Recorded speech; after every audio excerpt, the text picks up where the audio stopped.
Blue Star benching. In a high-end apartment, sunlight pours wantonly through the windows.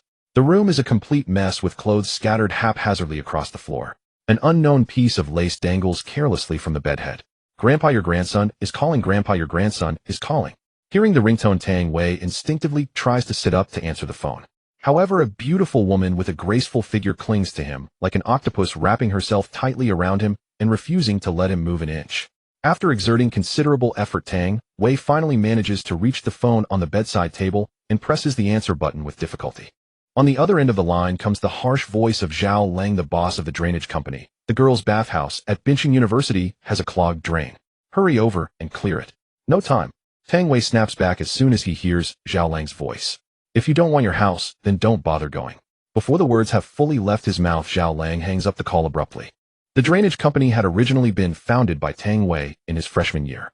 In just over a year, he opened 4 branches across Binching, employed dozens of workers, and his business covered the entire city. Zhao Lang was one of his employees.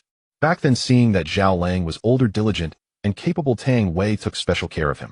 One night after Tang Wei got drunk, Zhao Lang secretly drugged him with a gambling powder and dragged him off to gamble. By dawn, he had lost everything, his entire fortune. His girlfriend had left the company, was sold off, the university expelled him, and even the newly purchased house was mortgaged away. Only later did Tang Wei learn that it had all been a trap meticulously set by Zhao Lang to ruin him. From then on, Zhao Lang became the boss and Tang Wei the employee. Though he hated Zhao Lang to the bone, he had no choice but to work for him every day to pay off the debt, as Zhao Lang held the complete mortgage paperwork for his house.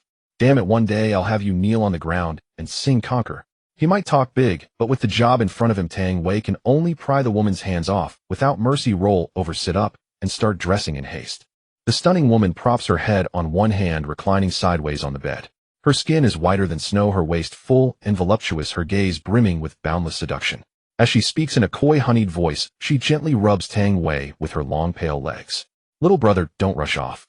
You haven't finished fixing my drain yet. Tang Wei's mouth twitches, his legs weak, and as he pulls on his clothes, he retorts irritably, I'm out of drain cleaner. It can't be fixed anymore. Fine then. What's your name, little brother? So I can find you next time. The woman laughs, her body trembling like a flower in the wind. After putting on a jacket emblazoned with the words, professional drain unclogging, Tang Wei glances at her enchanting figure, a trace of wicked amusement appearing on his face as he says solemnly, please call me the great benefactor. I never leave my name when I do good deeds. Oomph. The woman snorts softly, clearly displeased with his lack of romantic sensibility. As Tang Wei steps out of the apartment door, a notification chimes in his mind. Just as Tang Wei stands there utterly baffled, the voice in his mind sounds again, congratulations, host. Emotion system successfully bound. Damn, a system. I've got a system now. Tang Wei bursts into ecstatic laughter. Drain cleaner guy, what kind of crazy fit are you having in the neighborhood this early in the morning? An older woman carrying a vegetable basket scolds irritably. Tang Wei follows the voice and looks over to see the woman staring at him with open disdain. In his mind, a line of information suddenly appears. Name, Shijin Duo. Gender female. Age 59. Level 1. Experience 01000. Ability, ordinary. Strength 50. Speed 50. Endurance 50. Bone density 0. 8. Looks 31 points. Figure 28 points. Temperament 19 points. Emotion 6, sexually frustrated. Overall charm score 26 points, does not meet goddess standard. Tang Wei is delighted to discover that he can actually view other people's information. Under the heat of Tang Wei's intense gaze, ripples stir in the woman's heart. She thinks to herself, could this handsome guy be interested in me? This damnable charm of mine. Her weathered face flushes red and she speaks in an unusually gentle tone. Young man, my old man isn't home. Why don't you come over and unclog my place? Startled and repulsed by her words, Tang Wei shudders, hastily mounts his electric scooter, and flees as if escaping for his life. Riding his scooter at full speed, Tang Wei races through the streets and only stops when he reaches the entrance of the girls' bathhouse at Binching University. Thinking back to the aunt's words, he still feels a lingering chill. If her husband returned and caught him there, his tools would definitely be confiscated. Parking the scooter, Tang Wei slings his canvas tool bag over his shoulder and walks toward the girls' bathhouse. Just as he reaches the entrance, he sees several male students holding large bouquets of roses clustered around the doorway of the girls' bathhouse, craning their necks to peer inside. I want summer campus queen to see my bouquet of 99 roses the moment she steps out. Xiao Meng. She's nowhere near as pretty as our goddess Yang. Xiao Meng is prettier. Yang Shaoqian is the most beautiful. The simps argue heatedly at the entrance of the girls' bathhouse. Tang Wei's mouth twitches These guys are obviously lining up to fawn over their goddesses as they come out from their showers. He shakes his head with a wry smile, pushes the door open, and steps into the girls' bathhouse, only to be immediately stopped by the administrator aunt in the lobby. Hey, this is the girls' bathhouse. What's a male student doing in here? Tang Wei points at the 7 bold characters printed on his canvas bag: professional drain, unclogging. I'm here to clear the drain. Got a call this morning saying the drain in the girls' bathhouse is clogged. Only then does the aunt lower her arm, not even bothering to lift her eyelids, as she says arrogantly, wait a bit. There are still a few girls inside who haven't come out yet. Tang Wei pays no mind to her attitude. As an orphan, he has long grown accustomed to the fickleness of human nature. Waiting a while is nothing, he might as well use the downtime to study his new system. Just then a pattering sound of rain suddenly rises from outside. The downpour comes without any warning, and in the blink of an eye turns into a torrential storm. The simps at the entrance scurry off to take shelter beneath a nearby teaching building. To Tang Wei's astonishment, the rainwater is blood red, like crimson blood itself. At that moment, 3 female students are stumbling through the rain in panic. The previously haughty aunt at once changes her expression, hurries to the door with exaggerated enthusiasm, pushes it open, and cries with concern, "Students, quickly come in and get out of the rain." The 3 girls, drenched like drowned rats, thank her as they rush into the bathhouse. The aunt grins and takes towels from the drying rack nearby, handing them to the trio. Tang Wei gazes out the window, his brows knotted. The weather feels disturbingly bizarre. Moments ago the sky was clear, and now there is a rain of blood. Could it be an earthquake coming, he wonders. While Tang Wei is lost in wild speculation, his peripheral vision catches the 3 girls wiping the blood rain from their faces. On their snow-white necks, veins suddenly bulge grotesquely, a strange bluish-black color, starkly visible beneath the skin. What's that on your necks? Your necks are the same. The 3 girls sense something wrong, screaming as they point at one another's necks. The aunt, hearing their cries, moves closer curiously to take a look. At that moment, the face of the girl wearing glasses begins to twitch uncontrollably. Her pitch-black pupils gradually turn pale until only a pinprick of black remains. Because the aunt has her back turned to the girl, she does not notice the horror unfolding behind her. The girl's limbs twist into unnatural angles, and then she launches herself straight at the aunt. Blood sprays through the air as a torrent gushes from the carotid artery. A shrill, soul-rending scream erupts like a person howling in extreme agony, laced with a piercing tone that chills the spine. The other 2 girls seem to be triggered by the sight of blood. Their eyes rapidly turn white, bodies contorting, and they both pounce on the aunt lying on the floor. Damn, zombies. Only now does Tang Wei snap out of it, cursing aloud as he turns and bolts. When he came in earlier, he had already taken in the surroundings. The only main door is behind the zombies, and the closest area to him now is the girls' bath section. With no other choice, he can only run in that direction. Tang Wei's movement draws the zombies' attention. They begin to chase after him, advancing with grotesque jerking. Feeling his scalp go numb, Tang Wei dashes headlong into the girls' bath. Tang Wei passed the locker room without stopping and charged straight into the women's bathhouse. He quickly swept his gaze across the empty space where 4 or 5 completely naked women were showering. The women spotted the sudden intruder and screamed in unison. How did a man get into the women's bath? Pervert. Disgusting man sneaking in to peep in broad daylight. Call the police. Several women panicked, covering their exposed chests and scrambling towards the locker room. Tang Wei had no interest in the view, nor did he feel any urge to play the saint and warn them about the zombies outside. If they ran out now, they'd only help slow down the zombies for him. He scanned the empty bathhouse. Every cubicle was doorless, useless for hiding even in a game of hide-and-seek, let alone escaping zombies. Just then Tang Wei noticed a separate room at the far end of the pool area, its frosted tempered glass door. Without hesitation, Tang Wei sprinted toward that room. It was the only place with a door here. Before he could reach it, screams erupted from the locker room behind him. What are you doing? No. Don't bite me. No. Please help. The agonizing cries quickly faded. Tang Wei wasted no time. He reached the door and pushed it open, revealing a scene of pure white. 3 women were leisurely sitting together, laughing and chatting in the steam room. Seeing the man burst in, they shrieked in terror, fumbling to wrap their towels around themselves. Oh, pervert. You sick freak. Shut up. Don't yell, or you'll attract the zombies. Tang Wei shouted over his shoulder while peering through the frosted glass at the outside situation. The 2 women farthest inside were cowed by his roar and fell silent. Let me out. Someone help. Catch the pervert. The woman nearest the door, however, kept shouting and tried to flee outside. Her shouting drew the zombies outside, who came running toward the sound. Slap. Tang Wei raised his hand and dealt her a sharp slap across the face. Shut up. The crying instantly ceased. The woman stood frozen, her cheek red and swollen. No one has ever touched a single hair on my head. You, a poor loser, dare to hit me. Just wait. When I get out, I'll have my boyfriend kill you. Fine. You want out? I'll give you that. Tang Wei, now enraged, yanked the door open, grabbed the woman by the hair, and kicked her out of the steam room. He quickly slammed the steam room door shut and pressed against it. The woman collapsed on the floor, her towel falling off, exposing her naked body. Before she could get up, she saw a horde of zombies rushing toward her. Open the door. What are those things? Bang, bang, bang. Big brother. Please. Let me in. I know I was wrong. Please open the door. It'll do anything. Just let me in. No. Don't bite me. You. How could you do this? Let her in. The woman, wrapped in a pink towel, clutched her chest and frowned. Yeah, we can talk about it. Let her in first. The other woman echoed. Shut up. She chose to go out. Keep talking, and he'll throw you out too. Tang Wei snarled. The two women instantly fell silent, too frightened to speak. Li Han outside banged desperately on the glass door. The next second, blood splattered across it, and her pounding grew weaker and weaker. Gradually the screams faded, replaced by the chilling sounds of chewing and tearing. The two women inside were utterly terrified. Though the frosted glass blurred the details, they could still see the vague silhouettes outside. Tang Wei held his breath, pressing firmly against the door, not daring to make a sound. After a few minutes, the zombies feasting near the door slowly dispersed, and the girl named Li Han had become one of them. Through the frosted glass, Tang Wei confirmed the zombies had retreated and finally relaxed a little. He fished a large wrench out of his backpack, turned to the two women cowering pale-faced in the corner, and whispered, "Take off your towels." The two women exchanged glances, but didn't move. "Hurry up, or if the zombies come back, he'll throw you both out first," Tang Wei urged impatiently. Terrified, one of them timidly asked in a trembling voice, "Can we use a small towel instead? If we give you our bath towels, we'll be naked." "Less talk, just do it." Tang Wei glared angrily.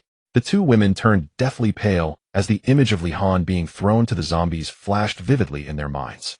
Reluctantly crushed by Tang Wei's intimidation, they handed over their towels. Now stripped of their towels, the two women huddled together tightly, trying to cover their bodies with whatever limited items they had. But a small towel could hardly hide everything. Tang Wei brazenly scanned their figures before picking up the two towels. He wrapped one towel around the large wrench, then firmly wedged it between the door handle and the side armrest, forming a simple latch. The towel wrapping not only prevented the wrench from slipping, but also protected the tempered glass from scratches. Next, Tang Wei took the other towel and carefully stuck it onto the frosted glass door with waterproof tape blocking most of the view. If moving shadows inside attracted zombies, it would be a disaster. He then used 2 rolls of waterproof tape to seal all the gaps around the steel door, achieving some soundproofing. Normal conversation inside the steam room would be fine as long as zombies weren't right outside the door. After all that work, Tang Wei was drenched in sweat. Only then did he feel the stifling heat of the steam room. The electric stones under the floor were still radiating heat incessantly. Earlier, with the sudden zombie attack and adrenaline surging, he hadn't noticed the heat at all. Now he truly felt. Tang Wei found the thermostat near the door, but there was no off switch. Only the option to set the temperature to its lowest. After adjusting it, he began to take off his clothes. Seeing this, the two women trembled involuntarily, huddling together like frightened little rabbits, filled with fear and helplessness. Tang Wei stripped to his underwear. Only then did he feel much more comfortable. He leisurely walked over to a wooden bench nearby and sat down, ignoring the two frightened women. He concentrated on studying the system. As Tang Wei focused his mental energy, the system notification sound. Emotion system activated. Host can summon emotion system interface with mental power. Negative emotion shop opened. System notice: when negative emotion points exceed 1,000, a curse state will be activated, doubling all attributes for 1 hour. If negative emotion points reach a certain standard, curse storage function can be activated, allowing the curse power to be turned on/off at will. Note: initially curse power cannot be stored. Activate with caution. Negative emotion points reaching a certain standard can activate curse storage function, allowing the curse power to be turned on/off at will. Note: initially curse power cannot be stored. Activate with caution. Tang Wei curiously opened the emotion system interface as instructed. Host attributes. Negative emotion shop. 2 options immediately popped up. Tang Wei selected the negative emotion shop, and 4 items appeared on the virtual shelves. Purified water, 1 negative emotion point. Coarse bread, 1 negative emotion point. Apple, 1 negative emotion point. Banana, 1 negative emotion point. Seeing that all items were food and water, Tang Wei couldn't help but exclaim, "Long live the system." For the apocalypse, this shop was simply an overpowered existence. Tang Wei curiously opened Name: Tang Wei. Age: 23. Level 1. EXP 01000. Ability: Ordinary. Strength 100. Speed 100. Endurance 100. Bone density 2. Mental power 80,100. Fatigue 40,100. Positive emotion points 0. Negative emotion points 18. Admiration points 0. Tang Wei looked at the attribute panel, pondering to himself. Strength, speed, and endurance are all 100. This should be the baseline data for an adult male. Bone density is akin to bone mineral density, simply put its defense. Mental power should be consumed when inspecting others' information. Fatigue is only 40 left, probably due to not resting enough last night. Positive emotion points and admiration points are both 0. Positive emotions are easy to understand. They increase when someone expresses gratitude or such. But how does one obtain admiration points? Tang Wei tried to communicate with the system in his mind. How can I obtain admiration points? System, notice when scores meet the standard after submission, admiration emotion points can be generated. Tang Wei realized that a goddess meeting the standards had to submit before producing admiration points. He then turned to look at the two women huddled in the corner. He had to admit both girls were exceptionally stunning in figure and appearance, definitely at the level of class belle or department belle. He just didn't know if they met the system standards. Tang Wei scanned them with the system, and information about the girl in the pink bath towel appeared before him. Name Yang Xiaoqian. Gender female. Age 21. Level 1. EXP 01000. Ability ordinary. Strength 70. Speed 70. Endurance 70. Bone density 1. Beauty score 92. Figure score 92. Temperament score 93. Emotion 0, pure as flawless jade. Overall charm score 92. 3 meets goddess standard. The system gave a score as high as 92. Free. Tang Wei felt secretly pleased, then turned his gaze to the other girl. Her information then appeared. Name Xiaoming. Gender female. Age 21. Level 1. EXP 01000. Ability ordinary. Strength 70. Speed 70. Endurance 70. Bone density 1. Beauty score 90. Figure score 90. Temperament score 91. Emotion 0, pure as flawless jade. Overall charm score 90. 3 meets goddess standard. So these two were the very ones those bootlickers were waiting to give flowers to. Tang Wei looked at the two women with a hint of amusement in his eyes. To obtain admiration points, he decided to start with them. Tang Wei reached into his tool bag and spent 1 negative emotion point in the negative shop to redeem a bottle of purified water. Instantly, a bottle of purified water appeared in Tang Wei's hand.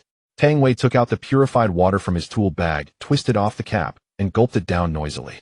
The two women cowering in the corner watched Tang Wei's atoms apple bob up and down, and couldn't help feeling a dry, parched sensation in their throats, growing ever thirstier. The steam room had rapidly drained their body fluids. They were in dire need of hydration. Seeing Tang Wei drink so freely made them even more thirsty. Tang Wei ignored the two women's eager stares and took out bread, a banana, and an apple from his tool bag. He carefully washed the apple with the remaining purified water and began to eat it with relish. The two women in the corner kept swallowing their saliva. Last night, in order to lose weight, they and Li Han had skipped dinner. They had originally planned to skip class after the steam bath and enjoy a nice meal, but now. At this moment, Yang Xiaoqian mustered up courage and spoke. Big brother, could you lend us your clothes to wear? You wish. No way. Tang Wei refused without hesitation. If they put on clothes, how could he enjoy the 1 negative emotion point from Yang Xiaoqian?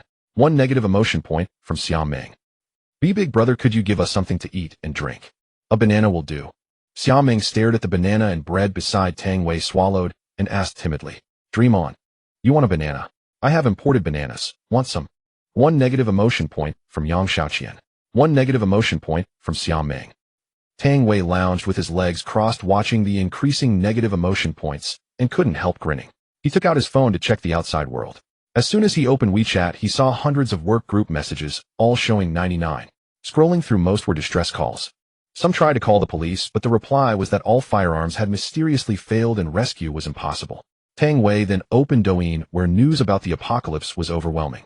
Not just Beijing, but all over the world at the same time. Blood rain had fallen.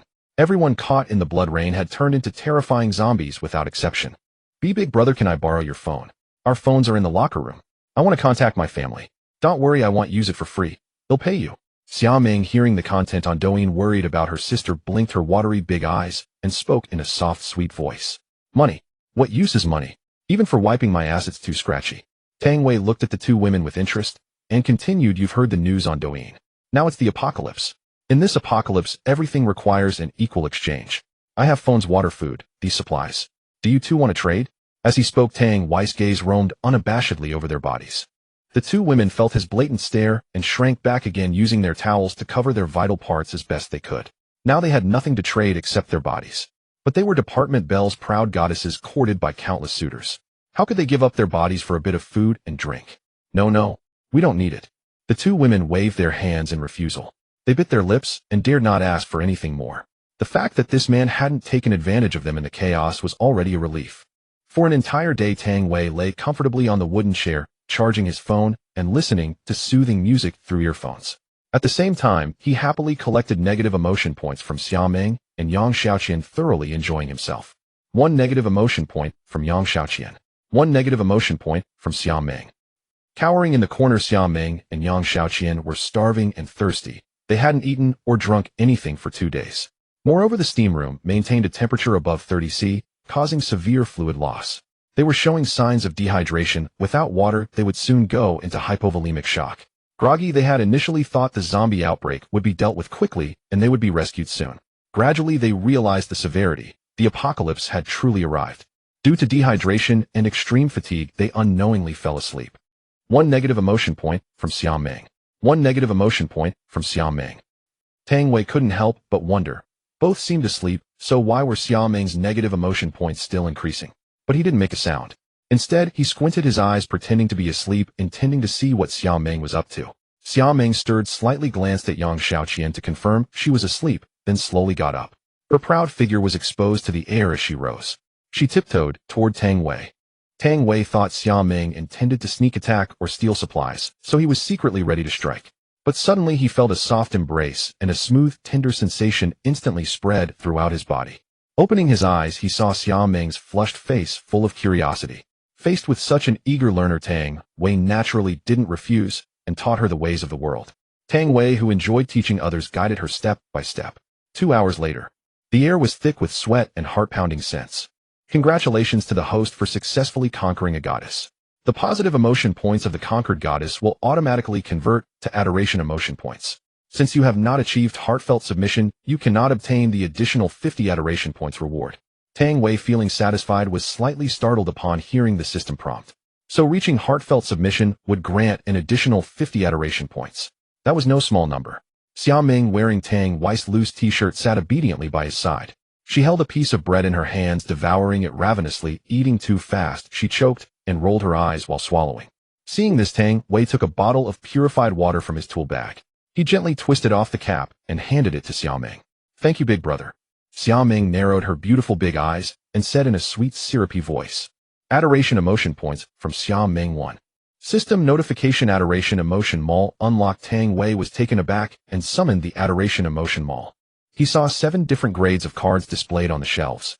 Grade ability card limited to 100, 100 adoration points. A grade ability card limited to 80, 200 adoration points. Grade ability card limited to 60, 500 adoration points. Grade ability card limited to 40, 1,000 adoration points. Grade ability card limited to 20, 2,000 adoration points. A grade ability card limited to 10, 5,000 adoration points. Grade ability card limited to 5, 10,000 adoration points. S grade ability card limited to 3, 20,000 adoration points. SS grade ability card limited to 1, 1,000,000 adoration points. Tang Wei's eyes widened. Adoration points could actually be used to purchase ability cards. After using one, wouldn't he become an ability user directly? Tang Wei then took out an apple and a banana from his bag and handed them to Xiaoming. Thank you, big brother. Big brother, you're so kind. Xiaoming said coquettishly. Adoration emotion points from Xiaoming 1. The additional adoration points greatly lifted Tang Wei's spirits, and he said, my name is Tang Wei. Just call me Brother Wei from now on. Brother Wei, why can you keep taking things out of your bag endlessly? Xiaoming asked curiously. I have superpowers. Combined with this magical bag, I can produce unlimited supplies. As long as you obey me, I'll ensure you live a life of luxury.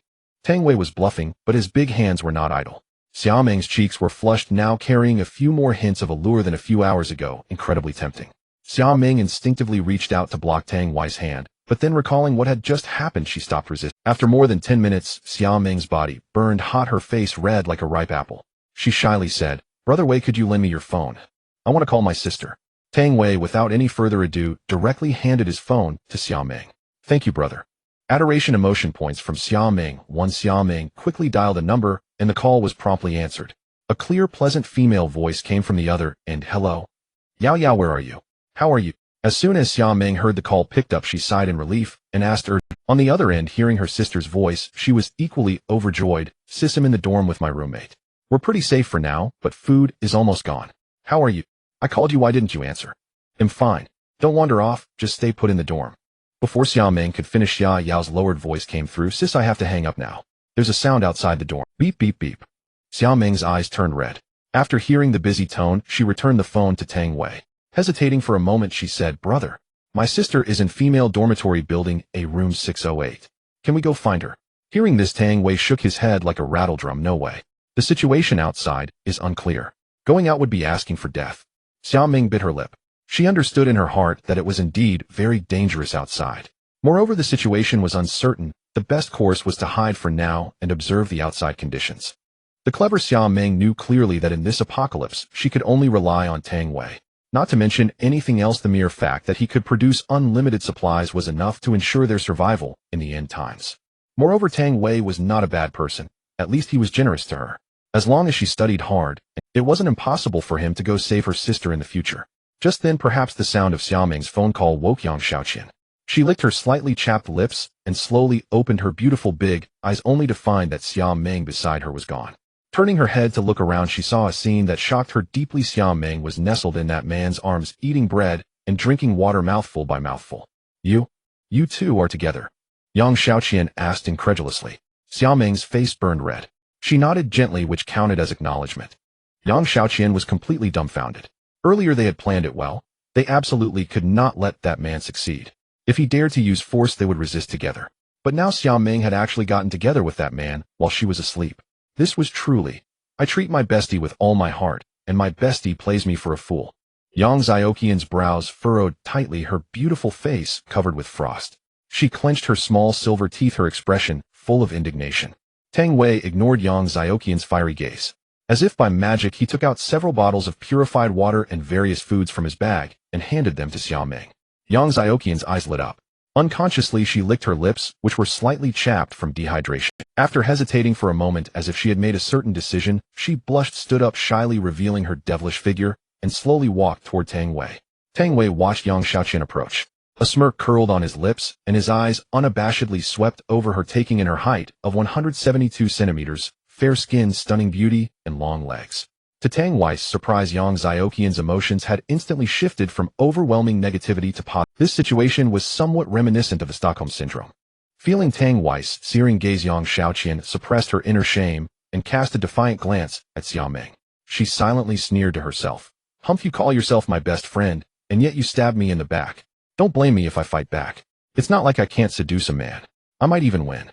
With this thought, Yang Xiaoqian moved gracefully, walking beside Tang Wei and slowly kneeling down. She extended her delicate hand and gently massaged his calf, her voice cooing. Brother, could you give me some food and water? I'm willing to exchange. Tang Wei reached out with interest and gently pinched Yang Xiaoqian's pointed chin.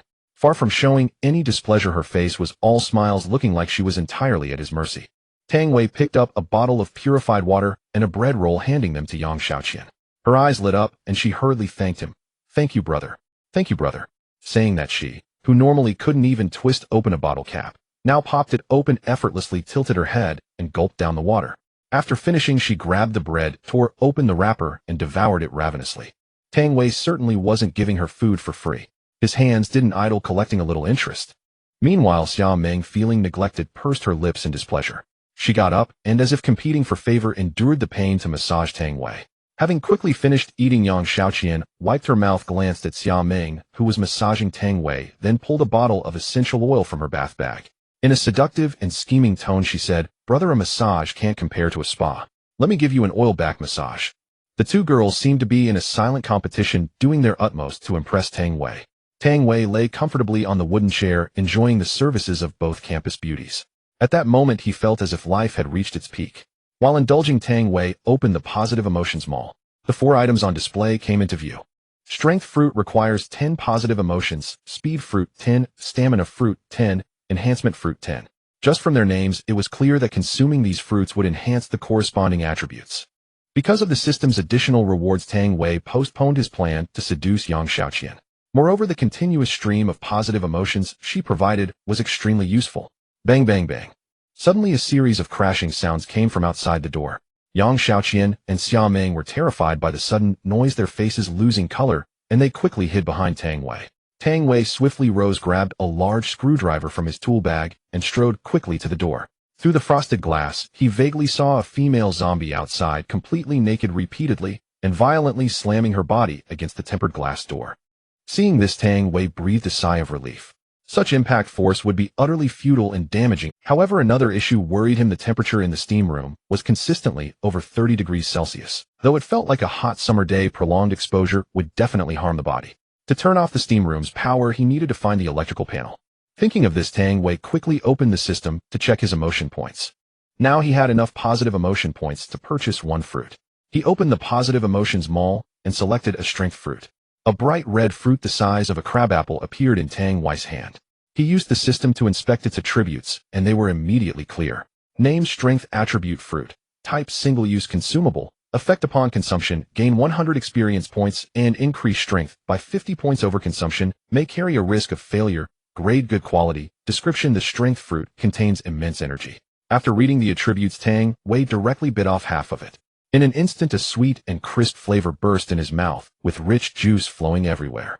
Tang Wei clearly felt his muscles faintly twitch as if new strength were burgeoning within them. His mood lifted. He was only 5 positive emotion points away from getting another fruit. He bent down to pick up the coat he had thrown on the ground, gently draped it over Yang Xiaoqian, and then handed her his. Yang Xiaoqian looked up at Tang Wei, her beautiful eyes shimmering with gratitude, and she thanked him profusely. Thank you, brother. Hearing the constant chimes from the system notifications, Tang Wei nodded with a smile and said, from now on, just call me Wei Gu like Xiaoming does. Momoke, brother Wei Gu. Yang Xiaoqian spoke in a sweet, coquettish tone, her voice as soft as silk, a complete little seductress. After putting on the clothes Tang Wei gave her, she hesitated briefly, then handed the phone back to him, saying in a sweet voice, Brother Wei, I have no one to call. Tang Wei nodded, took the phone, and opened Douyin. He chose to watch videos posted by local users, most of which were desperate pleas for help and offers to buy food and water at high prices. Soon a video caught the attention of all three. Judging from the shooting angle, it was taken in a teaching building. In the video, hundreds of zombies roamed aimlessly on the playground. Xia Meng showed a panicked expression and said, This is our school. It must have been filmed from the third teaching building. That playground is the north playground not far from here. Yang Xiaoqian also frowned and nodded in agreement. Tang Wei, however, remained unperturbed, convinced that if he could just lie low for a few days and acquire an Frank ability card, killing a few zombies would be no great challenge. Tang Wei turned off his phone and dimmed the lights in the steam room. You two get some sleep. I'll keep watch at the door for the first half of the night, and you can take over for the second. The two girls nodded obediently and lay down gently on the wooden benches. From Yang Xiaoqian, positive emotion 1. From Xia Ming, admiration emotion 1. Before long, they both drifted into slumber.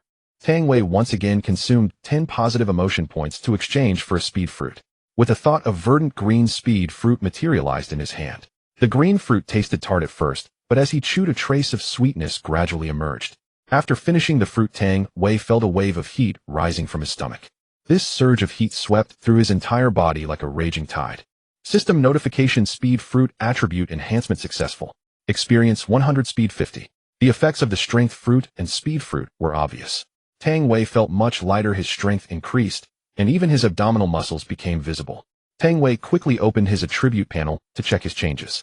Name: Tang Wei, age 23, level 1, experience 200, 1000, rank normal, strength 150, speed 150, endurance 100, bone density 2, mental power 100, fatigue 100, positive emotion 2, negative emotion 316, admiration emotion 8. After viewing his attributes, Tang Wei closed the panel. Then he suddenly punched the air in front of him. The speed and force of his punch, while not comparable to a professional boxer, were certainly at the peak of ordinary human capability. Tang Wei decided to go out the next day to turn off the main power switch. The intermittent banging sounds from outside gradually faded. In the early hours, Yang Xiaoqian and Xia Ming were still asleep. Tang Wei felt somewhat displeased. These two were sleeping without even providing him emotion points. It seemed he would have to shorten their rest time in the future. Wake up. It's your turn to keep watch. Tang Wei roused the two girls. Yang Xiaoqian and Xia Ming woke up with sleepy eyes, especially Xia Ming, who yawned repeatedly. Yang Xiaoqian had slept over 2 hours more than her, leaving Xia Ming looking somewhat haggard. Tang Wei took 2 bottles of purified water from the side and handed one to each. The severely dehydrated girls' eyes lit up instantly, their drowsiness vanishing as they hurriedly thanked him and accepted the water. From Yang Xiaoqian, positive emotion 1. From Xia Ming, admiration emotion 1. Hearing the familiar prompt, Tang Wei finally showed a satisfied smile. He understood in his heart that he couldn't let these two girls have their fill. He needed to adopt a strategy of slowly draining them, like boiling a frog in warm water. If they were too wealthy, they might start having other ideas. He had to use scarcity marketing. Once they took everything for granted, they wouldn't be grateful anymore, and how would he obtain his emotion points then? After the two girls finished drinking, Tang Wei unhurriedly took out a roll of waterproof tape, walked in front of them, and said, "To prevent you two from causing any trouble, I'll have to impose on you a little." The two girls didn't refuse and obediently extended their hands. Tang Wei shook his head with a smile and added, "Tying your hands behind your backs is safer. After all, if tied in front, they could use their mouths to slowly tear the tape off. But tied behind, they would need to cooperate with each other to get free." Though a bit reluctant, the two girls obediently put their hands behind their backs. Neither wanted to leave a bad impression on Tang Wei. A few minutes later, he had them bound. Xia Ming pouted, feeling that Tang Wei was being harsh on her. After all, she was his woman now, yet she was treated the same as Yang Xiaoqian. "Brother Wei, don't worry. He'll keep an eye on Xia Ming for you." Yang Xiaoqian tilted her head up, her face full of smiles, as she spoke to Tang Wei. Xia Ming's beautiful eyes widened, furious. She quickly spoke up, "Brother Wei will keep an eye on Yang Xiaoqian for you. She's full of tricks and must be plotting something." "Good. Keep an eye on each other. Call me if anything happens." Tang Wei was naturally pleased to see the two girls bickering. Mutual restraint was safer. He walked to the inner part and lay down on a wooden bench. Through the two girls' emotion values, he could actually sense their attitude toward him. Neither displayed negative emotions at the moment, so they probably wouldn't attack him, but he still had to be cautious. In the apocalypse, only oneself could be trusted. Seeing Tang Wei get up, they immediately turned around, both wearing sweet smiles and fawning expressions. "Good morning, Brother Wei." Seeing Tang Wei get up, they immediately turned around, both wearing sweet smiles and fawning expressions. "Good morning, Brother Wei." "Good morning, Brother Wei." Tang Wei stretched his limbs, then walked over to the two girls and untied the tape. Since Yang Xiaoqian was closer, she was untied first. While flexing her reddened little hands, she said in a coy, almost bitchy tone, "Thank you, brother. Brother Wei is so kind to me, untying me first." You. Xia Ming was so angry, her brows knitted together, glaring at Yang Xiaoqian, unable to speak for a long time. Tang Wei's mouth twitched. He had only untied Yang Xiaoqian first because she was closer, but she had turned it into a weapon to attack Xia Ming. Tang Wei shook his head with a smile, then took 2 loaves of bread from his tool bag and tossed them to the two girls. "Eat something." The girls hurriedly thanked him repeatedly, and Tang Wei harvested another wave of emotion points. While eating his bread, Tang Wei scrolled through his phone, looking for the latest news. Soon 2 pieces of news caught. The first message was that the water supply system had been contaminated and the water coming out had turned bloody. There was also a live stream recording a guy dying of thirst, drank that water, and turned into a zombie live on stream within minutes. The second message was that the authorities had yet to release any official news about this zombie outbreak. However, a certain power expert estimated that the electrical grid could last about 3 more months before the entire world's power went down. These 2 pieces of news were like bombs, instantly plunging all survivors into panic. The first message didn't affect Tang Wei much since he had ample supplies. But the second message worried him. Once the power went out in 3 months, the nights would be pitch black and communicate. The two girls had also caught a glimpse of the news and wore worried expressions. Tang Wei waited until they had eaten and drunk their fill before slowly speaking. "I'm planning to go out soon to find the electrical panel and turn off the power. Otherwise, we'll turn into dried corpses before we even become zombies. You two come with me. They'll cut the power and you can collect whatever supplies you can. Otherwise, we'll turn into dried corpses before we even become zombies. You two come with me.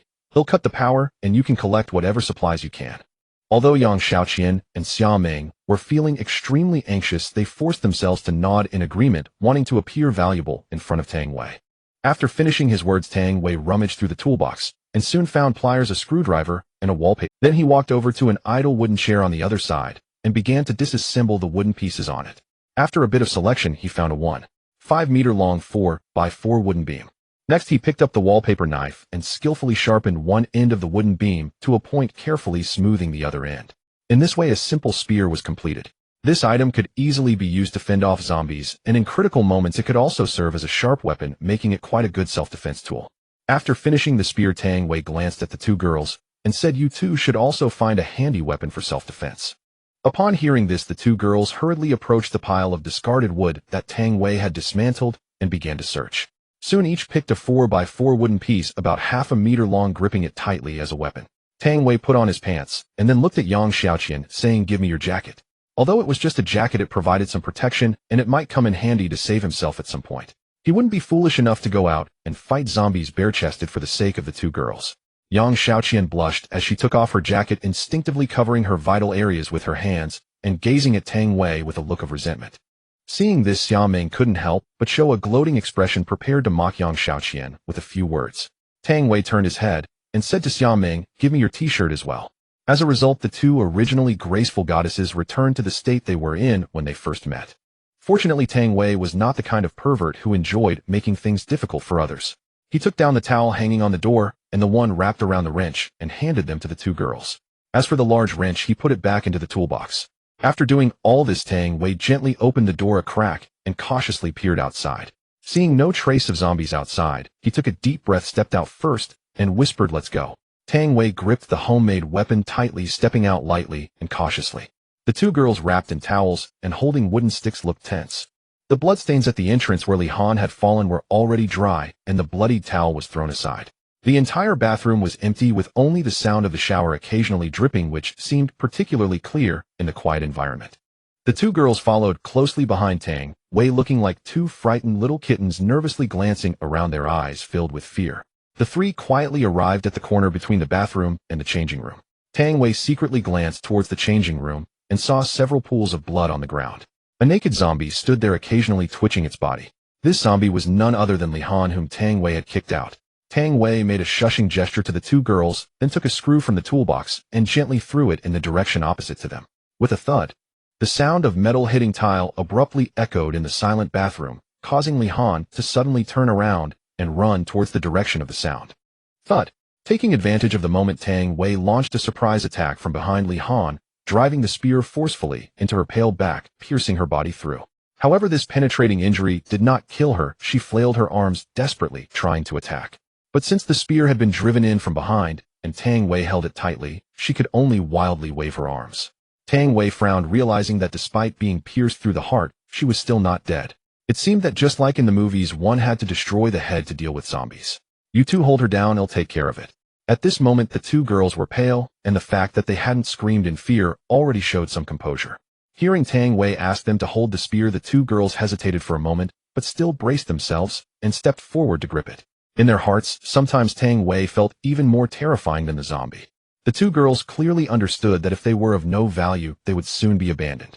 As Tang Wei let go of the spear, the two girls were immediately pulled back a few steps by the zombie Li Han. Tang Wei quickly pulled out the large wrench from the toolbox, gripping it tightly with both hands, aiming at Li Han's head and swinging it forcefully. Bang!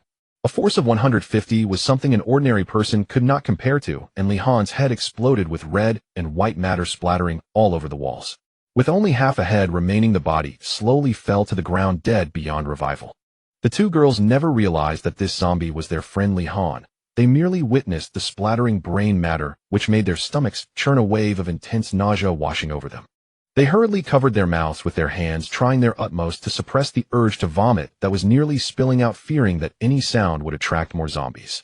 Tang Wei was somewhat satisfied with the performance of the two girls. He walked slowly to the corpse, reaching out to pull out the spear that was stuck in it. At that moment, the bloodstains on the wall and floor seemed to be absorbed by the ground and walls, disappearing at a visible speed. Soon the corpse vanished as well, leaving behind a purple orb resembling a glass ball. At the same time, a system notification echoed in Tang Wei's mind. Zombie killed, gained 10 experience. First tier corpse, Dan, there is a 20 chance of obtaining this item by killing zombies. Using it may randomly boost attributes by 10 points. Note: overconsumption of corpse Dan may lead to an accumulation of corpse poison in the consumer's body, and in severe cases they could lose their sanity and turn into zombies. Tang Wei frowned tightly. The effect of the corpse Dan was quite similar to the fruit he had in the mall, both enhancing attributes. However, the corpse Dan could only increase by 10 points upon successful consumption, while the fruit could boost by 50 points with no side effects at all. Tang Wei placed the corpse Dan into the toolbox. He was too afraid to eat it. If he turned into a zombie after consuming it, it would be a huge joke. The two girls widened their eyes in disbelief, and as they saw the corpse disappear, their stomach discomfort eased. Tang Wei stepped forward towards the changing room, and Yang Xiaoqian and Xia Ming followed, closely trembling. Entering the locker room, Tang Wei pointed to the neatly arranged lockers and gestured for the two women to gather supplies. He, on the other hand, meticulously searched the locker room for the electrical distribution box. Yang Xiaoqian and Xia Ming first moved to the lockers where their clothes were stored, gently unlocking the doors with their keys, their movements tinged with nervousness. After opening them, they hastily grabbed their own clothes and hurriedly dressed. Then they began rummaging through other lockers one by one, trying to find useful supplies. However, most of the lockers were empty.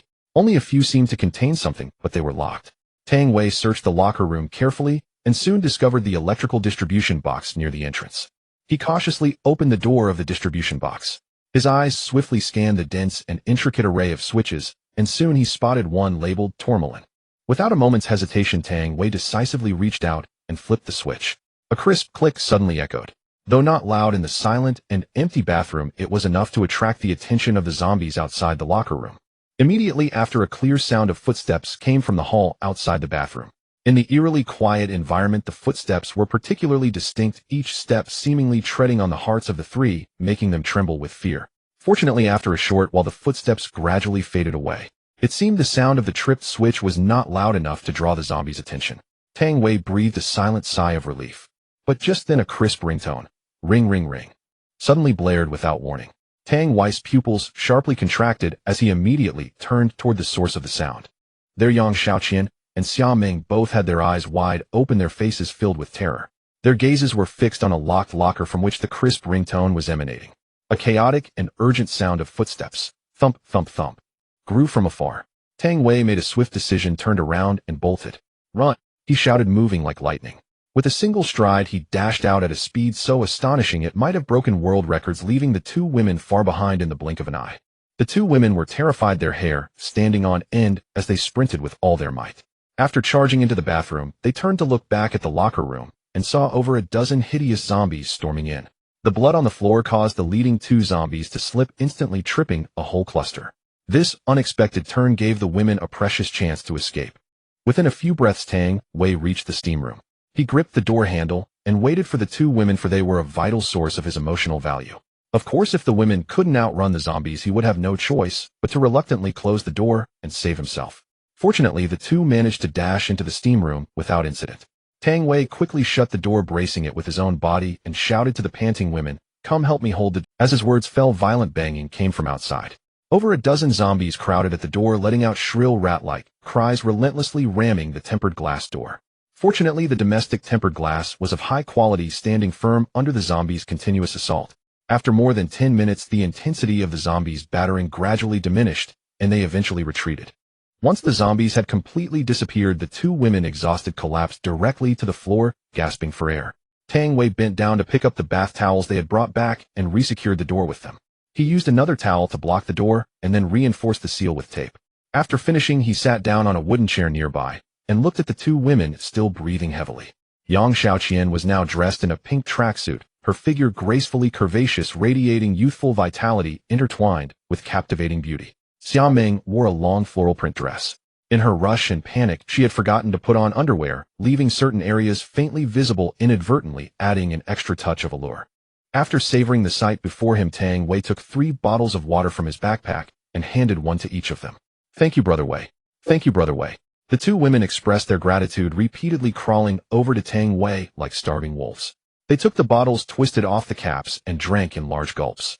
Tang Wei also opened a bottle, finished it in one go, and teased the women in providing food and drink. "Don't you two think you should thank me a bit more?" The two goddesses nodded in agreement repeatedly, and the emotional value continued to increase. Tang Wei grinned, secretly pleased, realizing that this approach was indeed effective. In the future, whenever there was nothing to do, he would make these two girls thank him more often. Tang Wei was in a good mood. After resting for a while, he got up to check the thermostat, confirmed the power was off, and then breathed a complete sigh of relief. He turned to the two women and asked, "What supplies did you find?" Yang Xiaoqian handed him a pink backpack and a designer handbag. "Brother Wei, the backpack was mine from the locker room. This small bag belongs to Li Han. The other lockers were either empty or locked. I didn't find any other supplies." Yang Xiaoqian spoke, cautiously sneaking glances at Tang Wei's expression as she spoke. Seeing that he wasn't angry about her lack of findings, she felt a slight relief. Tang Wei nodded, not standing on ceremony. He unzipped the backpack and examined its contents: a set of underwear, a phone, and a makeup bag. Nothing more. Li Han's designer bag contained a few more items: cosmetics, a phone, several small umbrellas, an emergency medicine pack, and a paper-wrapped white powder. Tang Wei crooked his finger at Yang Xiaoqian. "Come here. Let me check if you've hidden anything on you." Yang Xiaoqian did not hesitate and obediently stepped forward. Tang Wei began a thorough search from top to bottom and from inside to outside. He paid special attention to the tricky areas.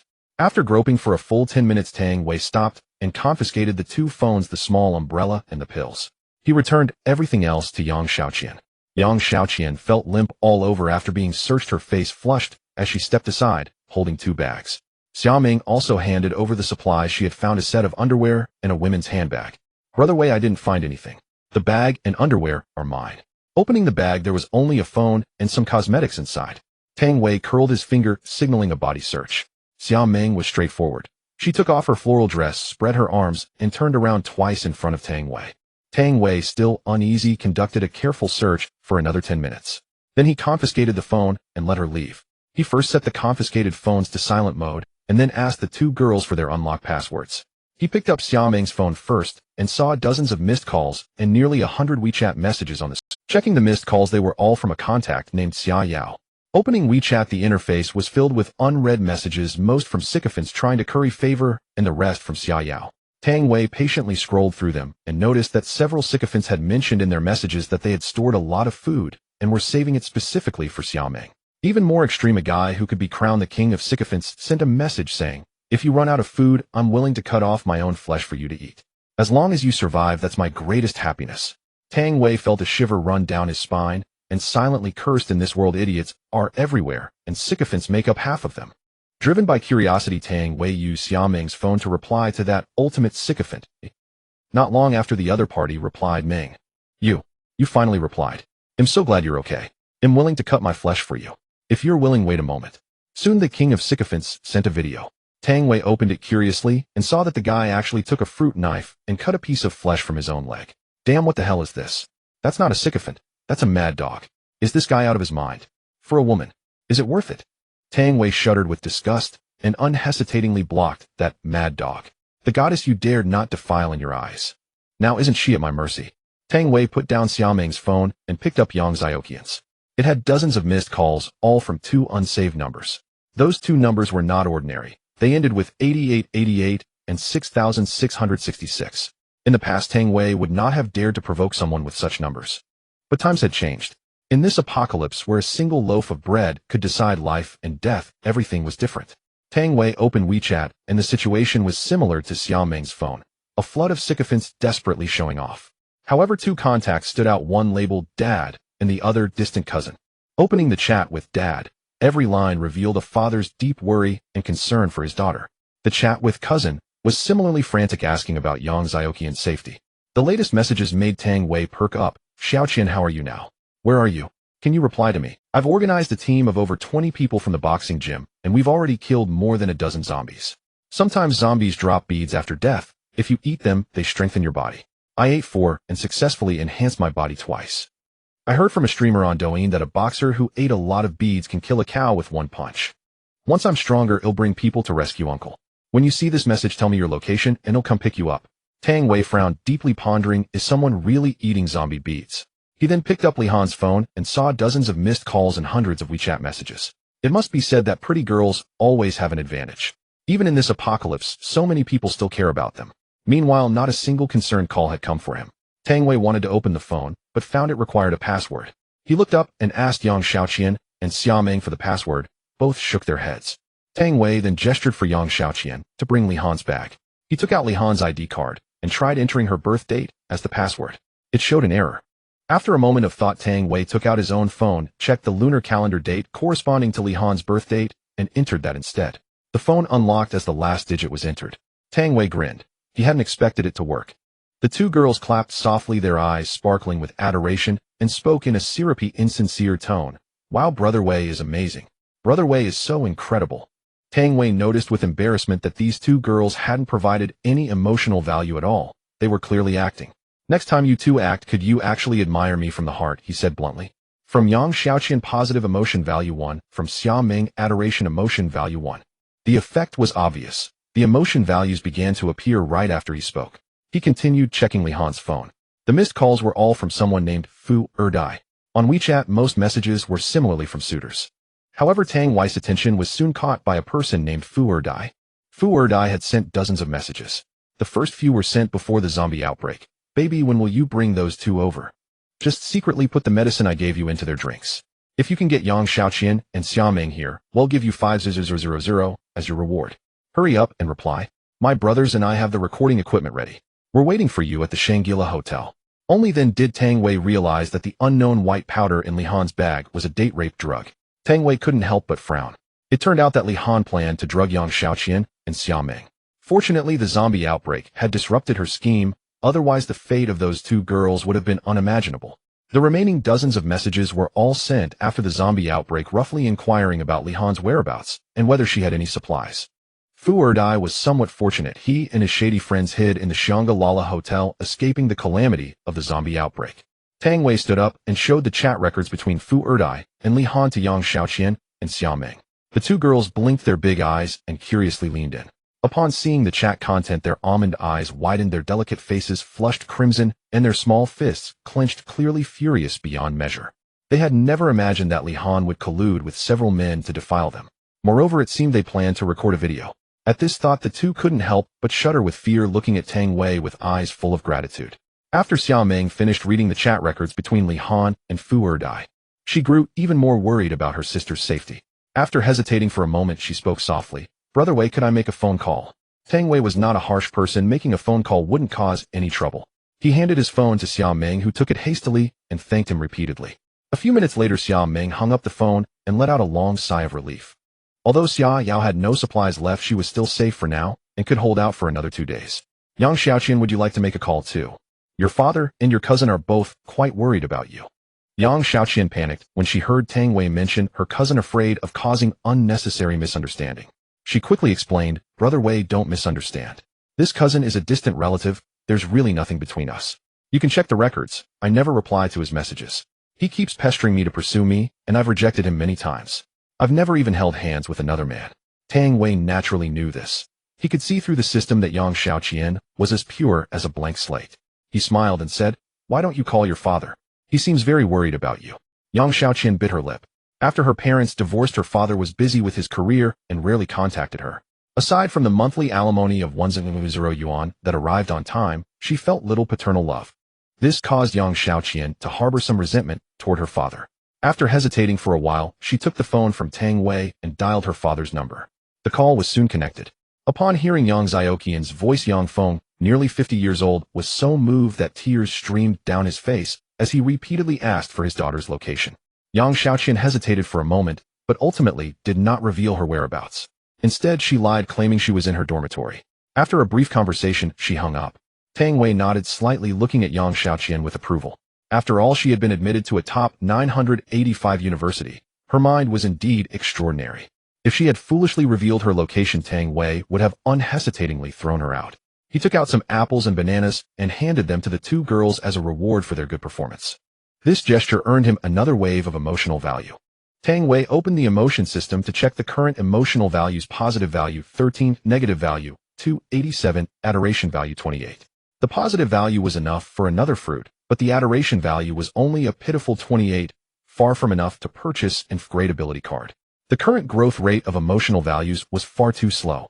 Moreover, these two girls didn't provide negative emotional value. It seemed he needed to find a way to expand his team of beauties. After pondering for a moment, Tang Wei took out his phone. He opened WeChat and selected several community group chats near Bincheng University from among hundreds of groups and sent a message: professional drain unclogging, taking in goddesses.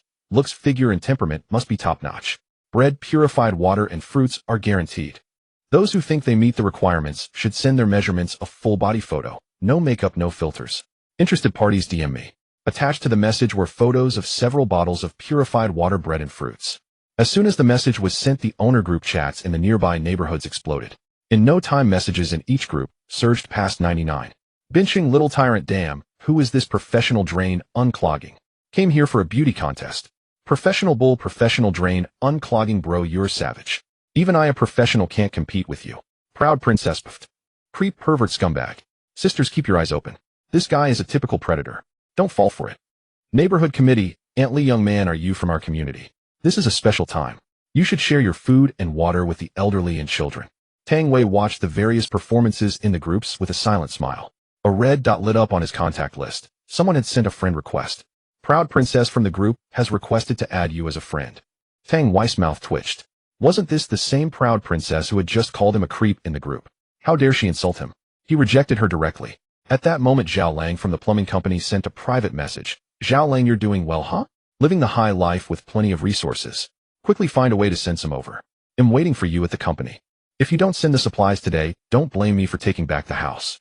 Tang Wei was so amused by this message that he laughed in anger. He replied directly, professional drain, unclogging, I'll send your sister. Why don't you send me your daughter, and I'll consider giving you a bottle of water. After sending the message, Tang Wei blocked Zhao Lang, without waiting for a reply. He would deal with this idiot sooner. As the message circulated in various groups for a while, the negative emotional value began to skyrocket. In the blink of an eye, he had received over 500 negative emotional values. Tang Wei couldn't help but twitch his mouth. He hadn't expected to receive negative emotional value remotely. Just then a system prompt sounded. The negative emotional value has reached 900. Upon reaching 1000, a new negative emotional value item can be unlocked. At the same time, the host will activate the curse power. Under the curse state, the host loses 50 rationality and all attributes double for 1 hour. Before Tang Wei could figure out what was happening, the negative emotional value had already broken through the 100 mark and was still rising without stopping. Tang Wei felt that the originally colorful world before him gradually became eerily tinted. The world in his eyes only had black, white, and piercing red. He felt his muscles slightly bulge, his vision expand by more than double, and his whole body brimmed with a violent aura. At the same time, he could clearly hear his own rapid breathing and drum-like heartbeat as his rationality faded bit by bit. Without the restraint of reason, the most primitive desires and murderous urges surged in his mind. Yang Xiaoqian and Xia Ming also noticed Tang Wei's abnormal transformation. When they saw that Tang Wei's eyes had turned blood red and black lines resembling veins crawled over his neck and faced the two girls, screamed in terror. Attracted by their screams, Tang Wei turned his head sharply to look. Seeing the two girls curled up tightly together, he vanished in a flash and appeared before them like a ghost. He needed to vent. Tang Wei's eyes grew increasingly crimson, the most primal desires within him fully ignited. He abruptly turned his gaze toward Yang Xiaoqian and Xiaoming. The two girls were terrified by his violent and ferocious appearance, their faces drained of color. Tears uncontrollably streamed down her cheeks as she pleaded with a trembling, tearful voice, "Brother, what's wrong with you? Don't be like this. Wake up." Half an hour later, Tang Wei finally regained some rationality.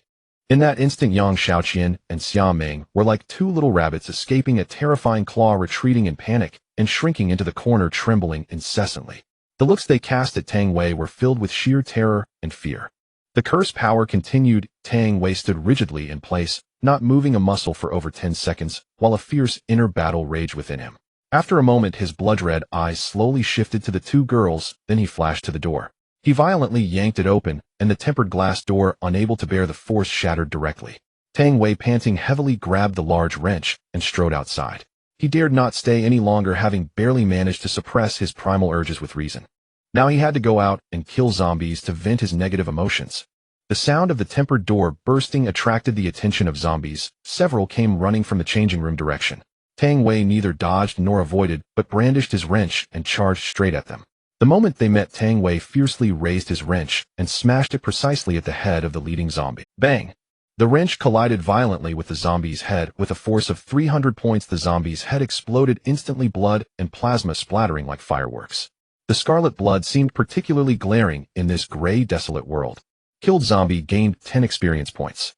Killed zombie gained 10 experience points. A series of system prompts echoed continuously in Tang Wei's mind. Within minutes, these zombies turned into experience points. Tang Wei dared not pause. If only slaughter could suppress the primal impulses within him. After clearing all the zombies in the bathhouse one by one, Tang Wei dragged his body, weary yet exhilarated from killing, out of the women's bath. Outside the women's bath, he immediately attracted many wandering zombies. His wrench swung continuously, each strike accompanied by splattering blood. Only when the curse power gradually receded and his reason slowly returned did he drag his heavy steps back into the women's bath. At this moment, the colors before Tang Wei's eyes gradually became clear. When he returned to the steam room, the scene was in utter disarray. Shards of shattered tempered glass were scattered everywhere, and bath towels, and other items were carelessly discarded, creating chaos. Yang Xiaoqian and Xia Ming cowered in the corner like two frightened fawns. Their hair was disheveled, their faces full of terror and helplessness, with traces of tears still lingering in their eyes. Seeing Tang Wei return, both instinctively shrank back, clearly terrified by him earlier. Their eyes held nothing but fear when they looked at him. Tang Wei paid little attention, walking over to a wooden chair and sitting down on his own. As the curse power faded, an overwhelming wave of fatigue surged over him like a tide, almost causing him to collapse into the chair. Tang Wei steadied himself and checked his negative emotion value, discovering that it had unknowingly accumulated to over 1,500. He knew well that if he gained just over 400 more negative emotion points, he would likely fall into that terrifying curse state again. He recalled that when the negative emotion value reached 1,000, the system had notified him of a new item unlocked in the shop.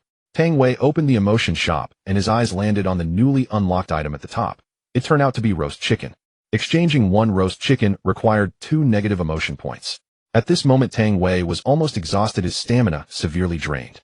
Without any hesitation, he directly used 6 negative emotion points to exchange for 3 roast chickens. He picked up one and devoured it ravenously, his stamina gradually recovering. Meanwhile, he handed the other 2 roast chickens to Yang Xiaoqian and Xiaoming. The moment the 2 girls saw the roast chicken, their previously terrified eyes instantly lit up. Especially when they caught the tempting aroma, they couldn't help swallowing. They hurriedly thanked him and took the roast chickens. "Thank you, brother. Thank you, brother." From Yang Xiaoqian, admiration emotion value 1. From Xiaoming, admiration emotion value 1. A series of emotion value prompts echoed in Tang Wei's mind. The 2 girls who had just been terrified of Tang Wei seemed to instantly forget their previous fear upon seeing the roast chicken. They affectionately called him brother and began feasting heartily. Yang Xiaoqian, new to being human, felt that even the tearing pain had lessened. The 3 each ate on their own. Before long, Tang Wei had finished his roast chicken cleanly. He looked up and saw that Yang Xiaoqian and Xiaoming were also nearly done. Tang Wei hadn't expected these 2 little girls to eat so much. The 2 girls felt a bit embarrassed under his gaze. Yang Xiaoqian blushed and stammered an explanation. "Thigh's roast chicken is really delicious, so that's why I ate a bit more." Tang Wei waved his hand dismissively. After all, given his current situation, obtaining negative emotion points was not difficult. He could simply find a few groups and post some ads, and the negative emotion points would come easily. Just then, with his stamina somewhat recovered, Tang Wei suddenly felt a churning in his abdomen. Clearly, he had been eating too lightly these past few days, and the roast chickens were quite greasy. His stomach couldn't handle it and started acting up. The steam room had no toilet. Tang Wei had no choice but to take Yang Xiaoqian and Xiaoming to the restroom. Fortunately, he had already cleared the zombies in the bath area, which gave him some peace of mind. At the restroom, Yang Xiaoqian and Xiaoming stood guard outside, while Tang Wei let it all out inside. Fortunately, the 2 girls still had plenty of tissues, otherwise Tang Wei would have had to resort to the one sun finger technique. Meanwhile, Yang Xiaoqian and Xiaoming's stomachs were also growling incessantly. After Tang Wei came out, the roles switched. Tang Wei stood guard outside, while the 2 girls went in to relieve themselves.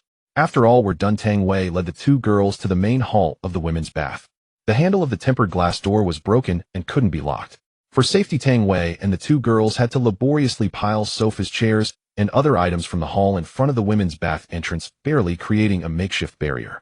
Even so, Tang Wei knew well that such defensive measures were far from safe. After a moment's hesitation, he finally decided to find another shelter. With that thought, he looked up at Xiaoming and asked, "Xiaoming, is your sister far from here?" Xiaoming perked up instantly upon hearing Tang Wei mention her sister and hurriedly ran to him. She linked her arm with his pressing clothes and looked up at him expectantly. "Brother Wei, my sister is in female dormitory building A, room 608, not far from here." At this moment, Yang Xiaoqian, who had been silent, interrupted, "Brother Wei, don't listen to her. Not far from the dormitory is the north playground from the video, where there are hundreds of zombies. To reach building A, we have to pass by a corner of the playground." You. Xiaoming was choked speechless by Yang Xiaoqian's words, worried that Tang Wei would change his mind. If Tang Wei didn't go save her sister would starve to death or be bitten by zombies. At that thought, her eyes reddened with anxiety and tears swirled. Yang Xiaoqian, on the other hand, looked victorious, lifting her chin proudly. Of course, Yang Xiaoqian had her own agenda. Here Tang Wei treated her well, and she could somewhat suppress Xiaoming. If they went to Xia Yao's place, the 2 sisters would team up to bully her, and she definitely wouldn't be able to handle. Besides, she had seen Xia Yao before. Both her figure and looks were excellent. Given Tang Wei's lecherous nature, he would surely be delighted. Tang Wei pondered and decided to go to Xia Yao's dormitory. After all, they had no better place to go. At least Xia Yao could be of help, and he could do her a favor. Most importantly, Tang Wei had seen Xia Yao's photos in Xiaoming's phone. It wasn't that he was lustful, he simply wanted to expand his goddess collection. "Xiaoming, use your phone to navigate to female dormitory building A. Let me see the route and distance." Upon hearing this, Xiaoming's eyes brightened like brilliant stars, as if grasping the last straw, and she nodded repeatedly. Admiration emotional value 1 from Xiaoming. Admiration emotional value 1 from Xiaoming. Admiration emotional value 1 from Xiaoming. A series of prompts for increased admiration emotional value came. Soon Xiaoming plotted the route on her phone and began to explain it carefully to Tang Wei. The straight line distance was only over 400 meters, but they had to pass by a corner of the north playground, which was covered with zombies. Tang Wei thought for a moment and said, Xiaoming, I can go save your sister, but you know the principle of equivalent exchange. I won't give her supplies for free. Xiaoming's face paled slightly. Oh, of course, she knew what he meant by equivalent exchange. Although she didn't want to involve her sister, if she didn't agree, Tang Wei wouldn't go save her, and Xia Yao would either starve to death or be bitten by zombies. Xiaoming nodded and said, yeah, I understand. The next morning, after shaking off his fatigue, Tang Wei held his phone and went over the route again. He then asked Yang Xiaoqian and Xiaoming if they were ready to move. After receiving affirmative answers, he had Xiaoming contact Xia Yao, briefly asked about the situation there, told Xia Yao they would come to her, immediately asked her to prepare to open the door and wait, then hung up. Tang Wei repeatedly considered the feasibility of this operation. Although moving with two girls posed risks, he felt confident in his ability to protect himself. If things really got out of control, he could just run away. Everything was ready. Xiaoming was eager to go while Yang Xiaoqian looked uneasy. Tang Wei turned to them and said bluntly, you two stick close to me. They'll try to protect you, but whether you make it alive or not is up to fate. His words were straightforward and cold. The two girls' faces turned deathly pale. Tang Wei first used the 20 positive emotional value he had saved to exchange for an endurance fruit and a strengthening fruit. In an instant, two fruits appeared in his hands, each the size of a crab apple. One golden yellow like the autumn sun, the other blue like a deep lake. Without hesitation, Tang Wei ate the fruits. Soon after consuming both, a warm current surged from his abdomen and flowed throughout his body. He felt an itching sensation in his bones, as if countless tiny worms were wriggling. If X-rayed, one would be amazed to find that Tang Wei's bone density and thickness were mysteriously and slowly increasing. After a few minutes, this strange sensation gradually faded. System prompt: endurance fruit attribute enhancement successful. Experience 100, endurance 50. System prompt: strengthening fruit attribute enhancement successful. Experience 100, bone strength 0. 5. Tang Wei heard the system prompts and let out a long breath. He opened his own attribute panel. Name: Tang Wei, age 23, level 1, EXP 570. 1000. Ability: normal strength 150, speed 150, endurance 150, bone strength 3, mental power 100. Fatigue 150. Positive emotional value 4, negative emotional value 1894. Admiration emotional value 38. After reviewing the stats, Tang Wei found that his experience had increased by another 200 points. He also noticed that after eating the endurance fruit, his fatigue value had increased as well. Tang Wei put the tool bag and useful items into Yang Xiaoqian's backpack. Then he put it on his back and tied the two backpack straps tightly together in front of his abdomen with a bath towel. This way the backpack would stay securely on his body and not get in the way during combat. When everything was ready, Tang Wei moved the pile of items blocking the entrance to the women's bathhouse, took out his phone, randomly found a few groups, and posted an ad in them about sheltering goddesses. Within a few minutes, negative emotional value kept rising. Tang Wei put away his phone, gripping a large long wrench in his right hand and a wooden spear in his left. The two girls also gripped their wooden sticks tightly, ready for action. The colors before Tang Wei's eyes gradually faded, his field of vision widened, and his heartbeat and breathing became more distinct. It wasn't that his heart was beating faster or his breathing heavier, his hearing had been amplified. Dark lines slowly spread across his neck and cheeks, his rationality gradually faded, and primitive urges of bloodlust and desire surged, negative emotions exploding, leaving only killing and lust in his mind. Relying on the remaining half of his reason, Tang Wei managed to suppress the primitive impulses. Soon the murderous thoughts surged like a tide, and Tang Wei stepped forward, following the predetermined route. Seeing Tang Wei transformed into that state again, the two girls couldn't help but step back, but after a brief hesitation, they quickly followed behind him. Tang Wei ignored the two behind him and strode straight out. The three walked out of the women's bathhouse, the first time they had felt sunlight since the disaster.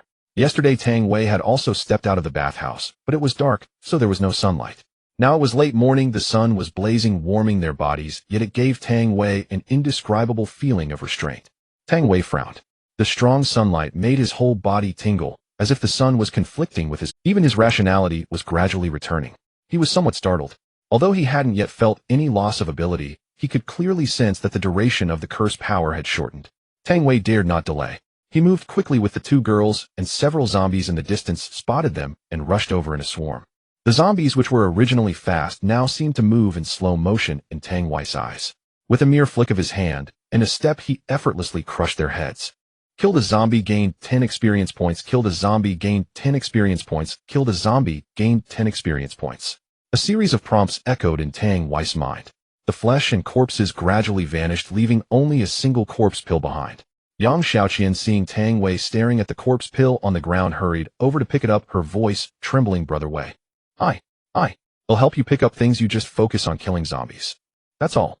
Both Yang Xiaoqian and Xia Ming were terrified by Tang Wei's brutal demeanor just now. They realized that whenever he entered this strange state, he became particularly frightening. Tang Wei turned around without responding to Yang Xiaoqian and continued forward. From the corner of a wall, 2 zombies suddenly burst out and lunged at him. Tang Wei sidestepped, his long spear darting like a dragon, emerging from the sea, piercing through the temples of both zombies in one swift motion, completing an effortless double kill. He withdrew the spear, and the 2 corpses slowly faded away, the blood that had seeped onto the weapon receding as well. Following the predetermined route, Tang Wei began charging forward rapidly. Along the way there were scattered zombies, 2 or 3 at a time. After advancing over 200 meters, he encountered a group of nearly 30 zombies. These zombies clustered together. As Tang Wei looked over, he noticed that one of them had noticeably larger black pupils than the others. Similarly, that zombie spotted Tang Wei and his companions. Its dry vocal cords emitted a sound like a rat's squeak. The other zombies, as if receiving orders, surged toward them like a tide. The 2 women, panicked by the approaching horde, shrank behind Tang Wei. Standing foolishly in front at a time like this would surely mean death. Tang Wei's eyes blazed crimson as he thrust and swept left and right, exuding an aura of standing alone against 10,000 foes. In an instant he had slain over a dozen zombies. Under Tang Wei's deliberate protection, the 2 women behind him remained unscathed. After all, these girls were the source of admiration points. Standard goddesses were already rare, losing 2 along the way would be too great a loss. Admiration emotion from Yang Xiaoqian, 1 admiration emotion from Xia Ming, 1.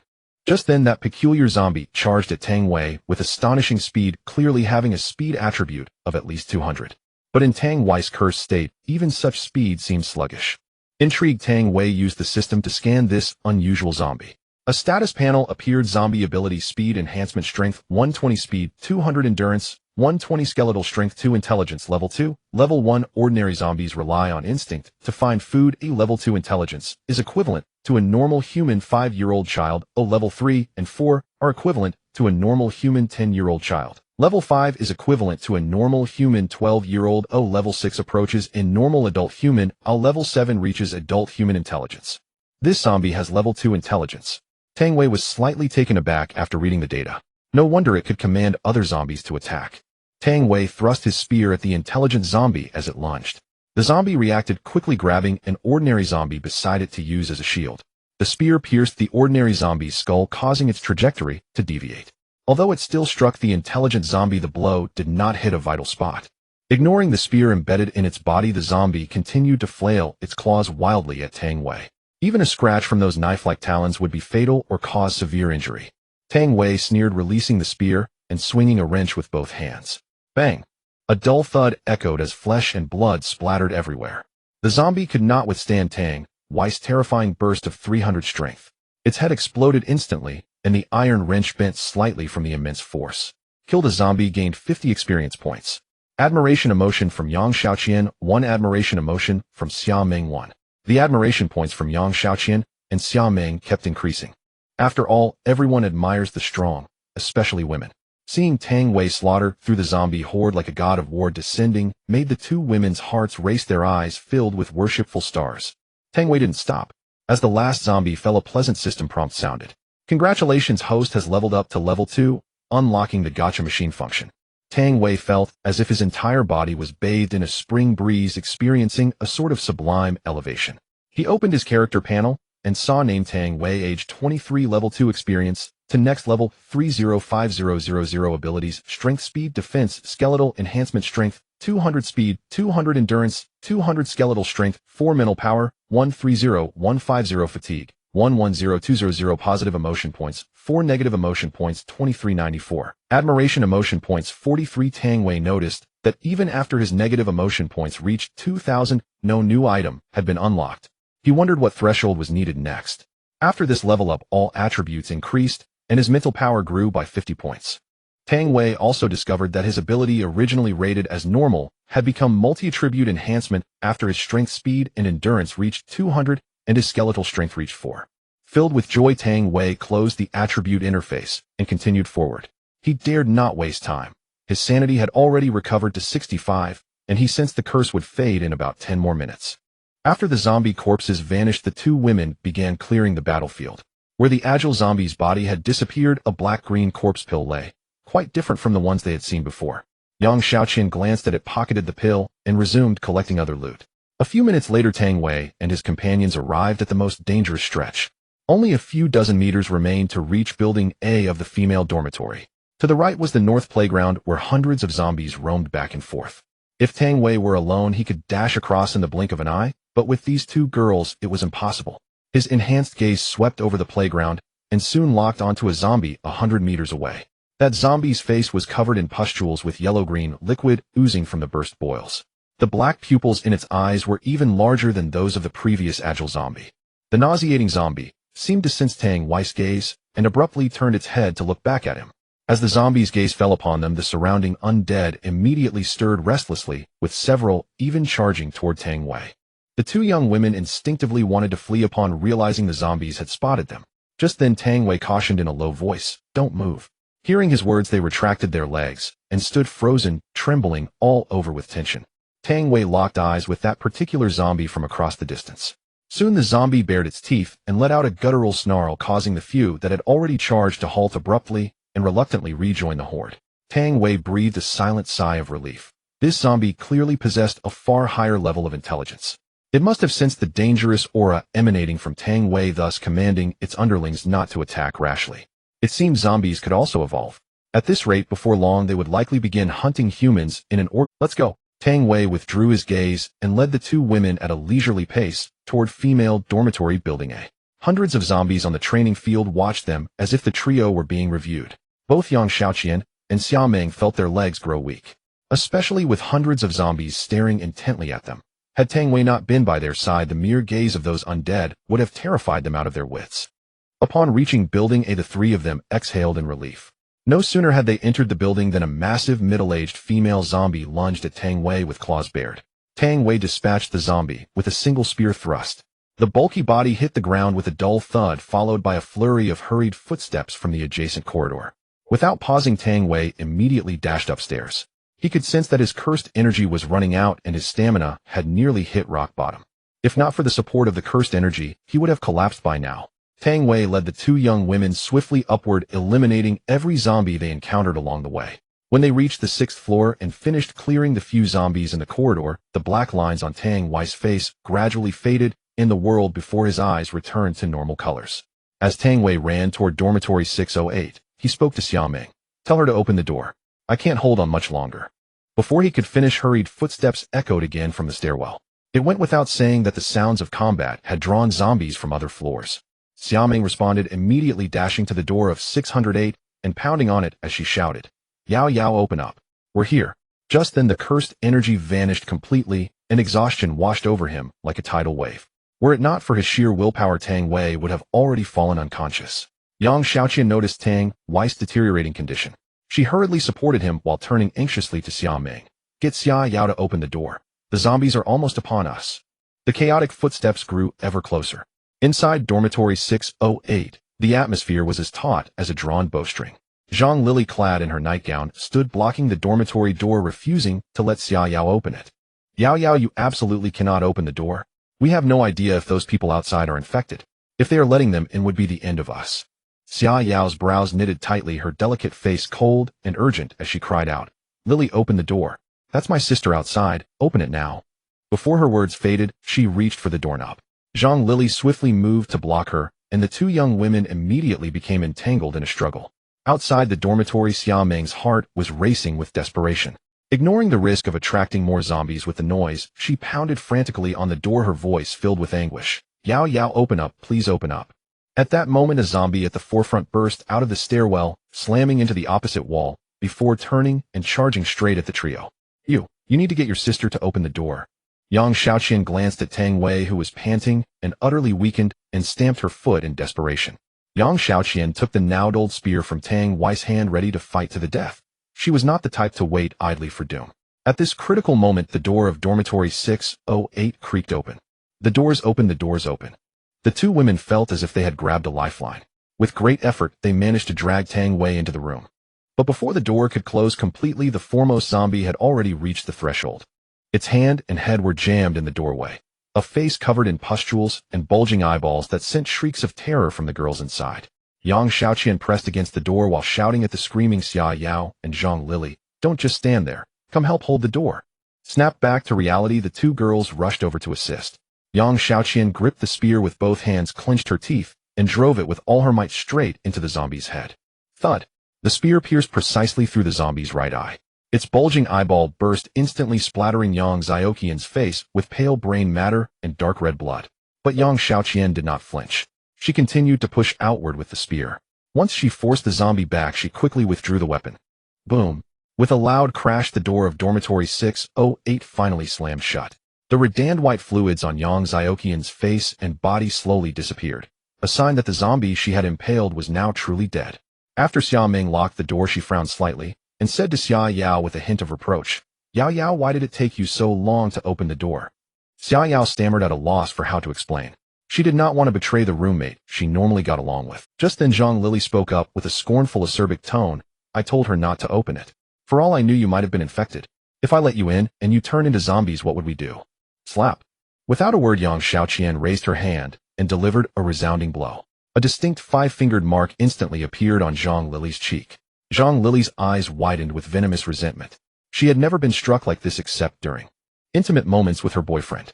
Instinctively, she raised her hand to retaliate.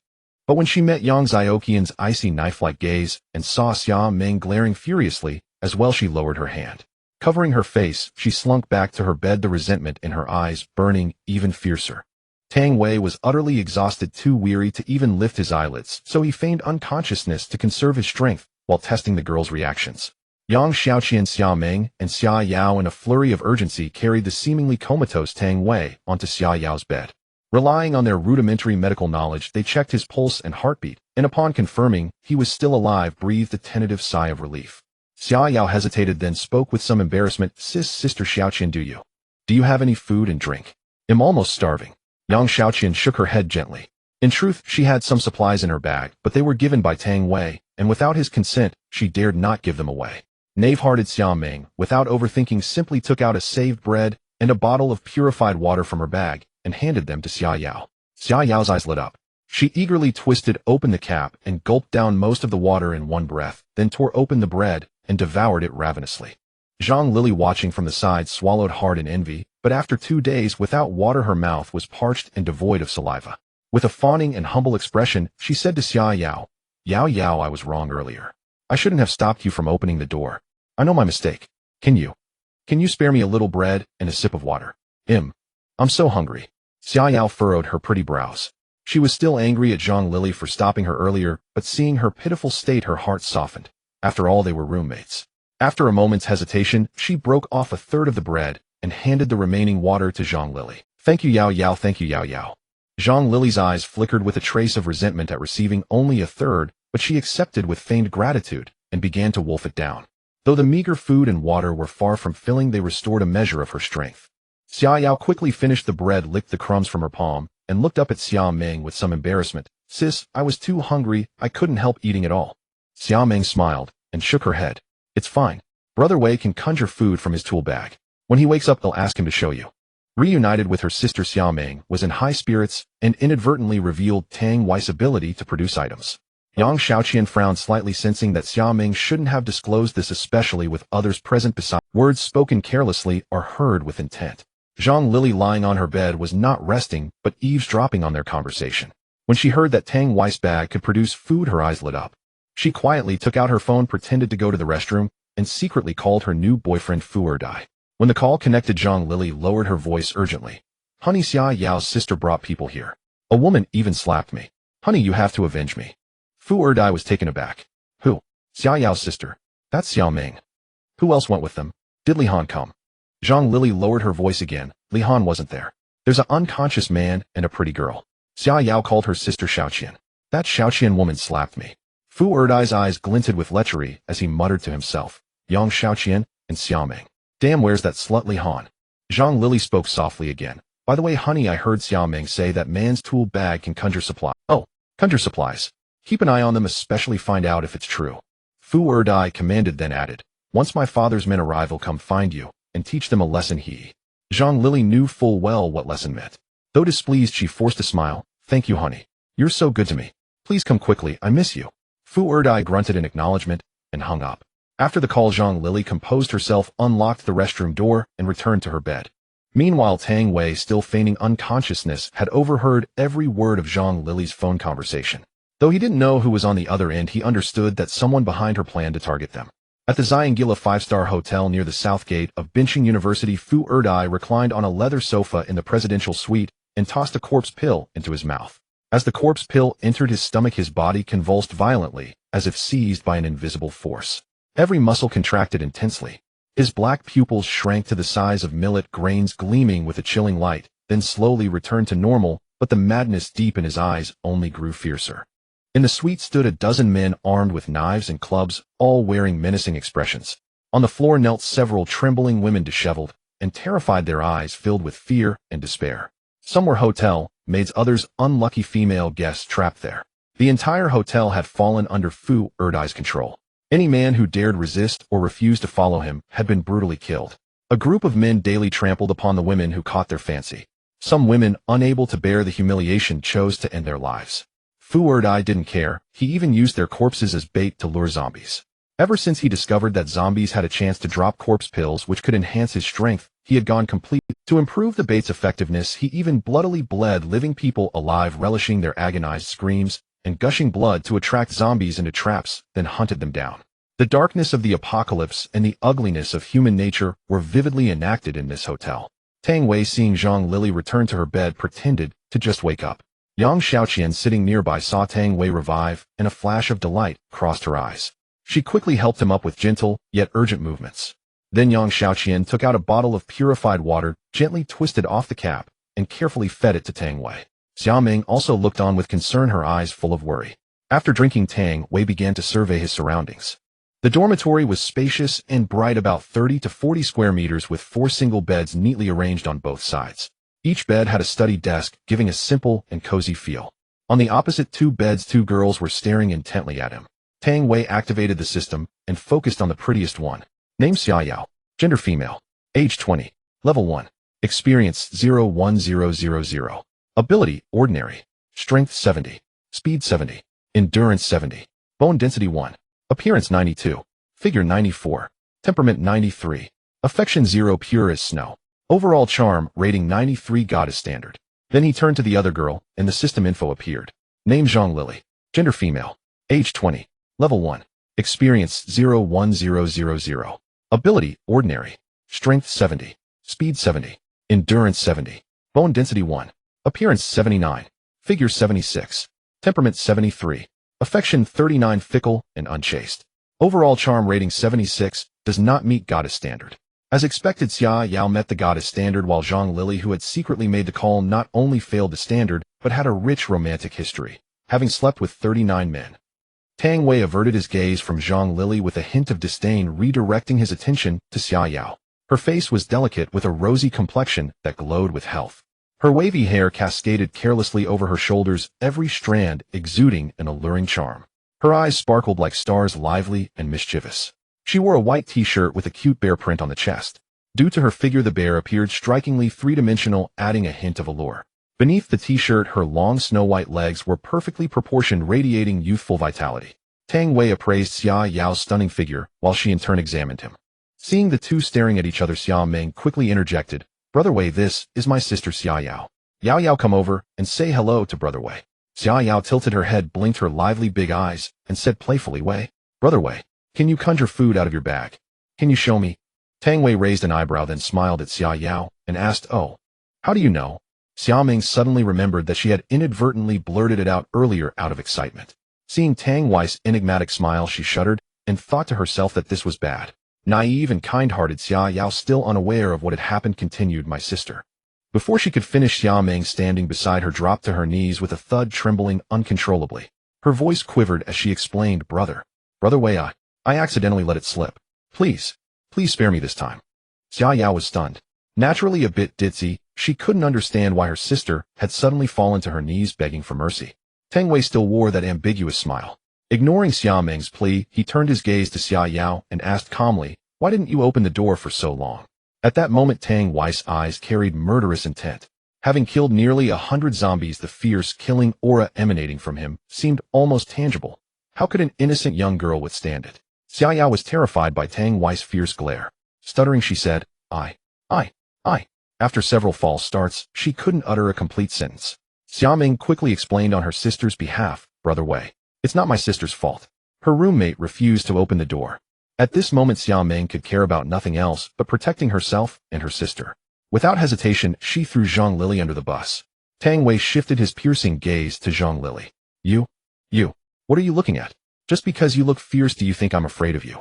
You wouldn't dare to kill me, would you? Zhang Lili was also frightened by Tang Wei's gaze, but she still put up a tough front with harsh words. A sinister smile slowly curled at the corner of Tang Wei's mouth. In a flash his figure blurred like a phantom and instantly appeared before Zhang Lili. He extended his right hand with pinpoint precision, clamping it around Zhang Lili's throat, and effortlessly lifted her entire body off the ground. At this moment Tang Wei's strength and speed had surged to 200, more than double that of a strong adult male. To him, lifting a girl weighing less than 100 Jin with one arm was effortless. Zhang Lili's face instantly flushed bright red like a ripe tomato. Her hands clutched Tang Wei's arm like pincers, struggling with all her might to pry it off, but all her efforts were futile. Her resistance was insignificant against Tang Wei's overwhelming power. Witnessing this horrifying scene, Xia Yao's eyes flew wide open like two bright gems. Tears streamed uncontrollably down her cheeks. Then with a thud her legs gave way, and she fell to her knee. "Be big, brother. Please let her go. It's not her fault. I was too stupid. The door was locked. I couldn't open it." Xia Yao was so terrified she couldn't speak coherently, yet even in this state of extreme panic, she still tried her best to plead for Zhang Lili unreservedly, taking all the blame upon herself. Tang Wei turned to look at Xia Yao, who seemed like a saint. He mused to himself that if it weren't for the fact that she met his goddess standards, he would have been the first to strike down this saint. Tang Wei abruptly flung his hand, throwing Zhang Lili violently onto the bed.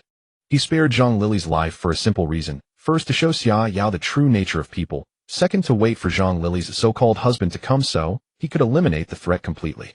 He didn't like the feeling of being watched. Cough, cough, cough. Zhang Lili clutched her neck with both hands, greedily gasping for air. The sudden influx of air into her lungs triggered violent coughing, the sound piercingly loud in the silence. "Hand over your phones to me. Remove all lock screen passwords," Tang Wei said coldly. Xia Yao and Zhang Lili dared not argue. They took out their phones and deleted the unlocked passwords. Zhang Lili secretly deleted the chat records with Fu Erdai on WeChat. Her little move did not escape Tang Wei's notice, but he didn't expose it. After collecting the two girls' phones, he ignored Xia Ming and Xia Yao, who were kneeling on the floor, and went back to his bed. Yang Xiaoqian obediently extended her small hands and began to massage him gently. Seeing that Tang Wei hadn't angrily thrown Xia Ming and Xia Yao out, Yang Xiaoqian felt a huge weight lift from her heart. This at least proved that although Tang Wei was ruthless and decisive, he was by no means heartless.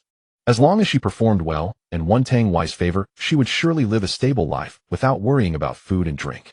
Especially the image of Tang Wei hacking zombies earlier, his heroic, fearless, and domineering posture, instantly captured Yang Xiaoqian's heart, which made him doesn't dream of love, which beauty doesn't admire a hero. Xia Ming and Xia Yao remained kneeling on the floor, their eyes blurry with tears, not daring to stand or make a sound. Tang Wei then recalled that the system had notified him of unlocking the gacha machine function during the upgrade. Curious, he opened the system interface. A new gacha machine option appeared. Clicking it, he saw a gacha machine displayed before him. System prompt: corpse pills can be exchanged for gacha machine uses. 1 ordinary corpse pill equals 1 use. After reading the prompt, Tang Wei curiously reached into his tool bag, grasped a corpse pill, and selected exchange. The pill vanished instantly. Gacha machine available, uses 1. Tang Wei hesitated for a moment, then pulled the lever. The machine activated, and the gacha ball spun wildly. "Congratulations, host, you have obtained 1 strength fruit. Do you wish to claim it?" Tang Wei's heart skipped a beat. He hadn't expected to draw a strength fruit on his first try. He chose to claim it, and the fruit appeared in his hand. Tang Wei casually tossed the red strength fruit to Yang Xiaoqian and said, "Give me all the corpse pills." Yang Xiaoqian took the fruit and hastily handed Tang Wei 5 purple corpse pills and 1 dark green. After receiving the pills, Tang Wei placed them in his tool bag and exchanged them all for gacha uses, preparing to draw again.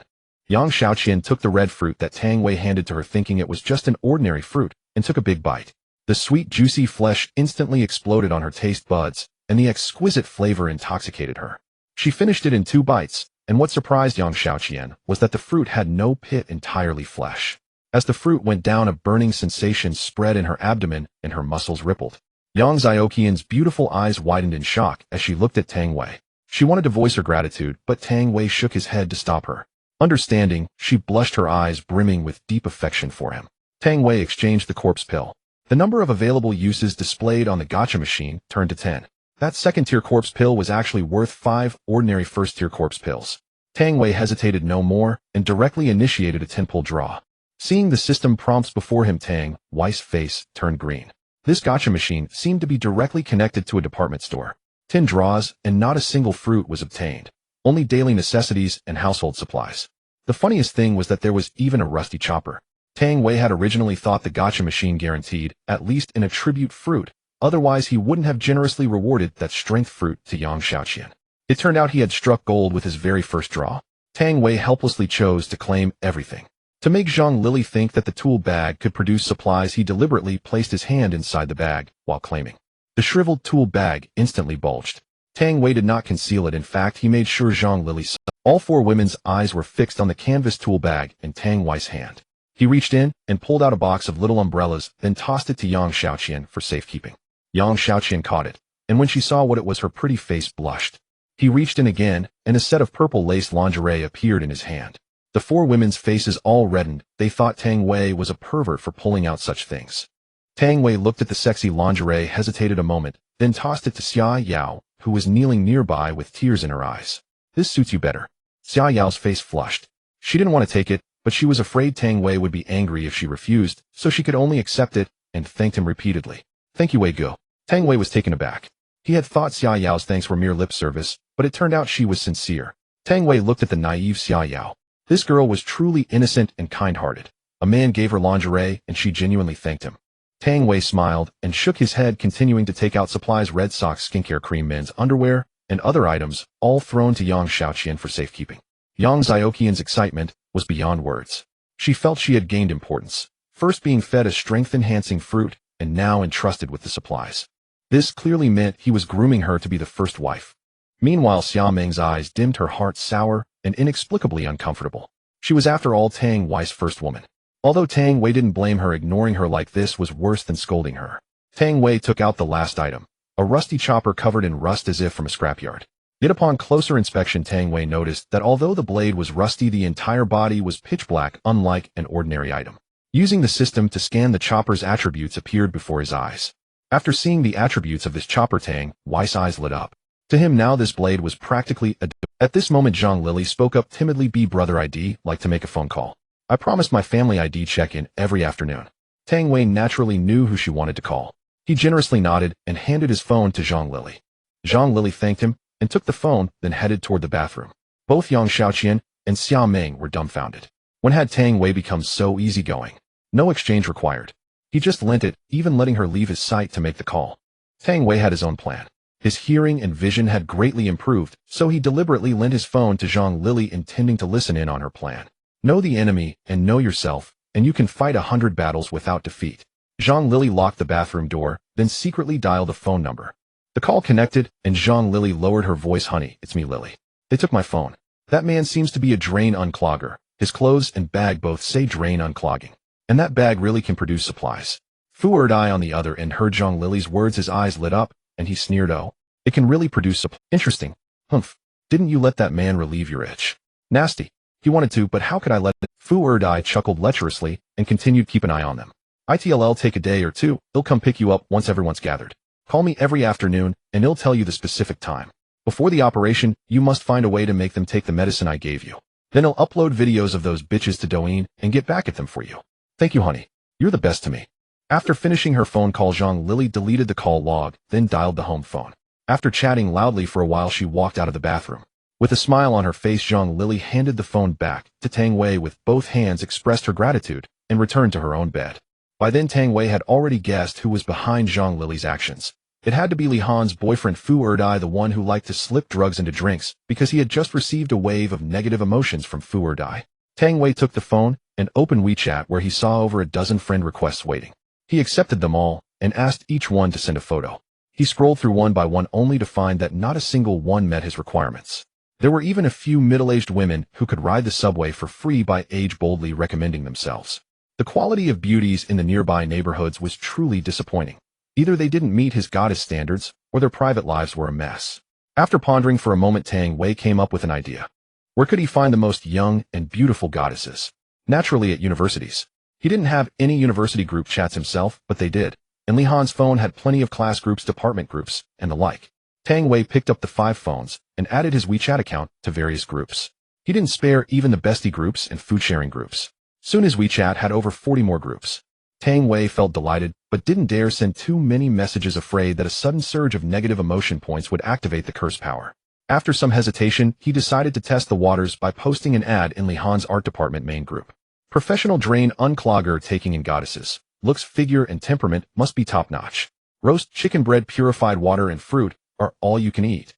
Those who think they qualify send a full-body photo. No makeup, no filters. DM if interested. Can pick you up in person. The message was accompanied by photos of several bottles of purified water and roast chicken. Negative emotion points from Tao Kai 1. Negative emotion points from Zhao Yang 1. Negative emotion points from Song Ting 1. Negative emotion points from Fu Erdai 1. Tao Kai, who the hell is this professional drain unclogger? Pervert. Unclog your sister. First-year counselor Song Ting Li Han, who did you invite? Student council president Zhao Yang, who is this professional drain unclogger? With so many resources, they should be handed over to the student council for unified distribution so that all students can get through this tough time. Fu Erdai. Who the FCK are you? How did Li Han invite you into the group? Tang Wei saw that Fu Erdai was actually in the art department main group and couldn't help but grin. He used Li Han's phone to send a message. Li Han, he's my boyfriend. What's wrong with me inviting him in? Fu Erdai. Li Han, you slut, have you lost your mind? Just you wait. Fu Erdai sending a video. Filled with curiosity, Tang Wei lightly tapped the screen and opened the 5-minute video. Instantly, a disgusting scene unfolded before his eyes, so obscene that words could not describe it. The chaotic footage of 5 or 6 people made Tang Wei frown deeply, barely able to watch. After watching it 5 times, he couldn't help but exclaim, pervert. After Fu Erdai sent the video, the entire art department main group exploded. Notification sounds rang out one after another like a riotous yet chaotic carnival. Tang Wei held his phone and quickly typed a message. Professional drain unclogger, thank you Director Fu Erdai for the share. Hope you keep up the good work, break your own records, and create more masterpieces so that everyone can learn new positions. Fu Erdai, I'll FCK you up. Just you wait. Don't let me find you and that bitch Li Han, or I'll kill. Tang Wei completely ignored Fu Erdai's threats and dumped all the screenshots of Li Han and Fu Erdai conspiring to drug someone into the art department main group. Such explosive content immediately stirred up a storm in the group. Many people began denouncing Fu Erdai while Tang Wei received waves of emotion points. Negative emotion points from Fu Erdai 1. Now the enraged Fu Erdai gradually calmed down. This guy's WeChat name was Professional Drain Unclogger, and he had so many resources. Could he be the one Zhang Lily mentioned? Tang Wei curled his lips and smiled. He closed the group chat and directly exchanged for over 100 bottles of purified water to consume some negative emotion points and prevent himself from entering the cursed state. When Xia Yao and Zhang Lily saw the huge pile of purified water, Tang Wei tossed out, their eyes widened. Though they already knew he could pull supplies out of his bag, seeing so much water still left them utterly astonished. Just then he noticed a few more people applying to add him as a friend. Opening the list, he saw that the first one was his ex-girlfriend Li Jiaomei. Back then, when Tang Wei's company was swindled by Zhao Lang and his property was mortgaged, Li Jiaomei didn't hesitate to break up with him and immediately threw herself into the arms of a rich second-generation classmate. Not only that, she even teamed up with that rich guy to report Tang Wei for gambling, leading to his expulsion from school. Tang Wei directly accepted her friend request. He wanted to see what tricks Li Jiaomei was up to now. As soon as she was added, Li Jiaomei's message came through. Li Jiaomei, Tang Wei, I heard from my bestie that you posted in the art department group saying you have a lot of supplies. Bring all your stuff to me, and I'll be your girlfriend again. Tang Wei found his ex-girlfriend's arrogant message rather ridiculous. With a mischievous smile, he typed a mocking reply. Professional Drain Unclogger, oh. Be my girlfriend. Will your rich boyfriend, Li Wang, agree to that? Li Jiaomei, what does he have to do with it? Tang Wei, don't misunderstand. I only left you because I was mad about your gambling. In truth, you've always been the only one in my heart. Even after we broke up, I never let anyone touch me. I've been saving myself for you. Tang Wei smiled and checked her details through the system, immediately seeing Li Jiaomei's attributes. Name Li Jiaomei. Gender female. Age 23. Level 1. Experience 01000. Ability ordinary. Strength 70. Speed 70. Stamina 70. Bone density 1. Appearance 80. Figure 80. Temperament 81. Emotion 416 promiscuous. Overall charm score 80. 3 emotion 2 abundant, does not meet goddess standards. Seeing these stats, Tang Wei was genuinely. He had always known Li Jiaomei wasn't a faithful person, but he never imagined she had sunk to such depths. He couldn't help muttering to himself, is this woman running a prostitution ring? Before long after Li Jiaomei got together with the wealthy second-generation Li Wang, he took her home, got her drunk, and then his father violated her. Afterward, Li Wang gave her a sum of money, and she became his father's business bargaining chip. Every time he negotiated deals, he would bring her along. Sometimes, even more twisted, they would make Li Jiaomei kneel and bend over on the circular lazy Susan of the dining table, and whoever the turntable stopped before could do whatever they wanted with her. A meal often lasted several hours, and after over 20 people had eaten and drunk their fill, each one left thoroughly satisfied. Tang Wei was stunned to see that she had been with so many. After the shock, he tentatively sent a message, "Professional drain unclogger, are you in business now?" Li Jiaomei's. What do you mean? No, I'm not. Professional drain unclogger, you're definitely in business, selling your body. Think about it carefully. Li Jiaomei, no, I'm not. Tang Wei smiled, blocked Li Jiaomei's WeChat, and continued checking his attitude. Only then did Li Jiaomei belatedly grasp the meaning behind Tang Wei's words. Though the truth was indeed clothes, being humiliated like this by her ex-boyfriend still sent her into a furious rage, screaming at her phone. Li Jiaomei. Tang Wei, you're fucking asking for it. Just wait, don't let us find you. Voice message, you have been blocked by the other party. Negative emotion value from Li Jiaomei 1. Negative emotion value from Li Jiaomei 1. Li Wang, who was playing piggyback ride with a woman, heard Li Jiaomei's furious roar and dismounted. Waving the next person to continue, he wiped the sweat from his face and said slowly, Jiaomei, why get so angry at him? If we can't trick him into giving us supplies, well, just wait until our team grows stronger, then find a chance to kill him. I've already arranged it. This afternoon, over a dozen brothers from the sports department are willing to join us. When they come, you'll need to treat them well. Only if you satisfy them will they stay loyal and help us conquer the territory. When Li Jiaomei heard that over a dozen more athletes were coming in the afternoon, her face turned as pale. With over 30 people already, she had no time except to eat and sleep. The rest of her hours were spent dealing with this. If 10 more athletes joined, she dared not think further. Tang Wei was still scouring the friend request list for beautiful women who met his criteria when he suddenly spotted a request from his counselor Song Ting. Curious, he accepted her request and immediately sent a message, professional drain unclogger, send a photo. Soon Song Ting replied, Song Ting, hello classmate. I'm the freshman counselor for the art department. I added you to ask if you could send us some supplies. There's a sick student here who urgently needs them. Tang Wei read her message and without a second thought deleted her from WeChat. I'm not a charity, why the hell should I give you supplies? And you want delivery? What a joke. No sooner had Tang Wei deleted Song Ting than he saw another friend request from her. He initially wanted to reject it, but hesitated and ultimately accepted. Professional drain unclogger, send a photo first or I'll delete you. Tang Wei's words were blunt and the other side fell silent, not replying for a long time. Tang Wei pursed his lips and was about to confirm the deletion when Song Ting sent a picture. Tang Wei opened the image and his eyes lit up instantly. In the photo, Song Ting wore a lady's suit. Her delicate features were as exquisite as a painting, with eyebrows like distant mountains and phoenix eyes brimming with charm, as if hiding myriad flirtations. Beneath her high-bridged nose, her crimson lips held a faint, elusive smile. Her tall, graceful figure, with every alluring curve, was fully displayed in her professional attire. Though her expression seemed slightly unnatural, she exuded the poise of a mature woman.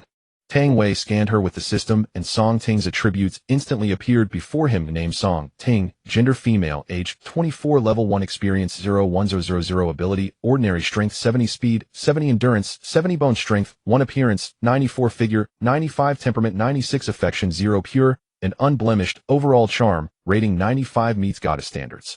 Tang Wei was somewhat surprised. A rating as high as 95, and she had become a university counselor at only 24 and never having had a boyfriend. Tang Wei grinned mischievously and sent a message, professional drain unclogger, your figure and looks barely pass. Being a counselor at 24, you're truly a favored daughter of heaven. Song Ting, how do you know I'm 24? Tang Wei continued to tease with a sly smirk, professional drain unclogger, I calculated it. I also calculated that next month you'll have a bloody disaster. You'll spit blood, and it should last about 7 days. Song Ting. Song Ting on the other side of the phone was dumbfounded. It took her a while to realize what he meant by bloody disaster and spit blood, and her face flushed crimson. She thought, this guy is just a pervert. Song Ting, you pervert.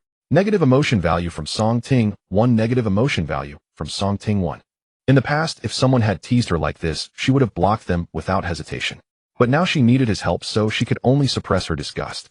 After calming down, she messaged Song Ting, a girl and I are trapped in dance room 508 of teaching building no. 4. Do you really have supplies? Tang Wei smiled and sent her a photo of a pile of bottled water. Song Ting. So much. Can you send us some supplies? Professional drain unclogger, what's in it for me? What can you give me?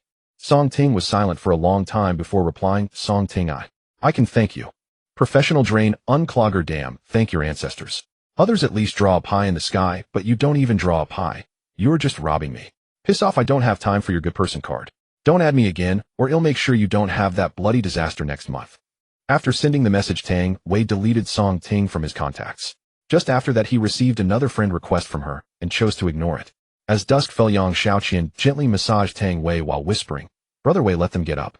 If you still feel unsatisfied, punish them by having them do the laundry, massage, and warm your bed.